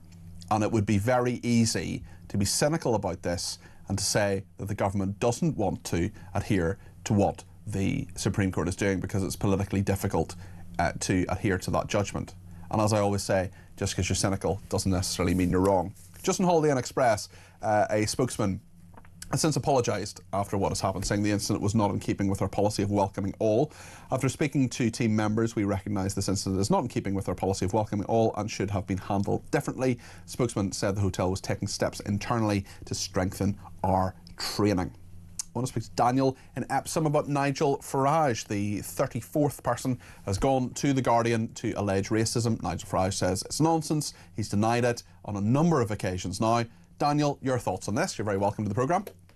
Hi, Peter. Do you know, I'm quite surprised you're even talking about it, because you're sort of playing along with... We're not playing along, Daniel. We're reporting the news. Yeah, I know, but I mean, we all really know why this is happening, don't we? Everyone out there, the 70-odd million people that are out there in Britain, we all know why, after all this time, they're finding people that are accusing Nigel of being some form of racist when he was in his teens. We know that the biggest revolution in UK political history is coming down the track. We know it, they know it, and they know it's coming. And they'll stop at nothing. They'll probably bug his phone. They'll call him every name under the sun. They'll do everything to try and stop it, but they won't. Well, listen, I agree with you, and I think that I've been saying for weeks, months actually, that there will be. I do not know the truth of these allegations. It's a straightforward. I mean, we'll never know the truth, because it's a he said, she said. He says it didn't happen. 34 people say it did happen. It was 50 years ago. We'll never know. That's it. People will make up their minds. You've made up your mind. A lot of other people have made up their mind as well, and that's perfectly fine. But just let me finish the point. I agree with you, Daniel, that there is an ABN campaign, an Anybody But Nigel campaign. There's a concerted campaign to stop Nigel Farage becoming Prime Minister. I'm not saying that's right or wrong. People are entitled to do what they want as long as it's legal, to try to influence elections. That's what people do. But I think there is an ABN campaign. I think it's happening right now. Yeah, it is happening right now, because what it is, it's not just the ConLab Uniparty. They're scared. The establishment, the blob, all these people on the gravy train, they're scared. And they're scared that we might actually have change in Britain. But the thing is, I've got news for them all. The British majority are going to vote for reform. We've had enough. It's gone on for far too long. We've had enough. They're going to win the Welsh Senedd, and they're going to come second in Scotland. They're going to win virtually most of all the local elections, and they're going to win the general election, because the British majority are not... You can't... For so many years, the ConLab Uniparty peed on our shoes and told us it was raining, okay? And we went from one to the other. We will get control of immigration. We will get on top of law and order. And they lied, and it got worse, and it got worse, and the decline and degradation got worse. And we will not put up with it anymore, Peter. Does it have to be so divisive? Because Nigel Farage is an incredibly popular politician. He's also an incredibly unpopular politician. Reform UK are simultaneously the most popular party in the country, and they're also the most unpopular party in the country. People have very, very strong views about what they want to say and what they want to do. Do you think that's healthy and natural, or should they try to be a bit more accommodating? No, I just think that it's about time that the British majority's view was heard, listened to, and we, for example, on immigration, for about 30 years we've been saying, look, get a grip, we don't want illegal immigration, and we want it to be very selective and low numbers on the legal, and they've ignored us for 30 years. How do you expect people to vote? How do you expect... it's a very fair point. And the flags. Yeah, no, but they raise the colours and the flags, and, you know, how do you expect... You've ignored the British majority for over 30 years, and I'll tell you another thing, Peter.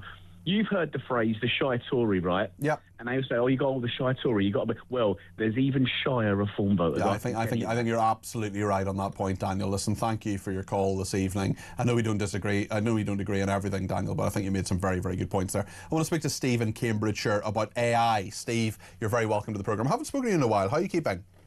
All right, mate. Yeah, so Grok's the problem. Sexualising children. Surely the Labour Party should be concentrating on the grooming gangs? You would hope so. They say they're doing both. No, all they're trying to do is silence Twitter, because they know that's the place where everybody can air their opinions. They're just looking for an excuse to clamp it down. When Twitter allows you to do this nudity thing, which I've seen people do it. I mean, I've had someone jokingly do it to me this evening, and I've taken no offence at that whatsoever. But Steve, that's not a nice thing, and actually it's very, very degrading towards women. Shouldn't that be stopped? Yes, I totally agree that anything like that shouldn't be allowed.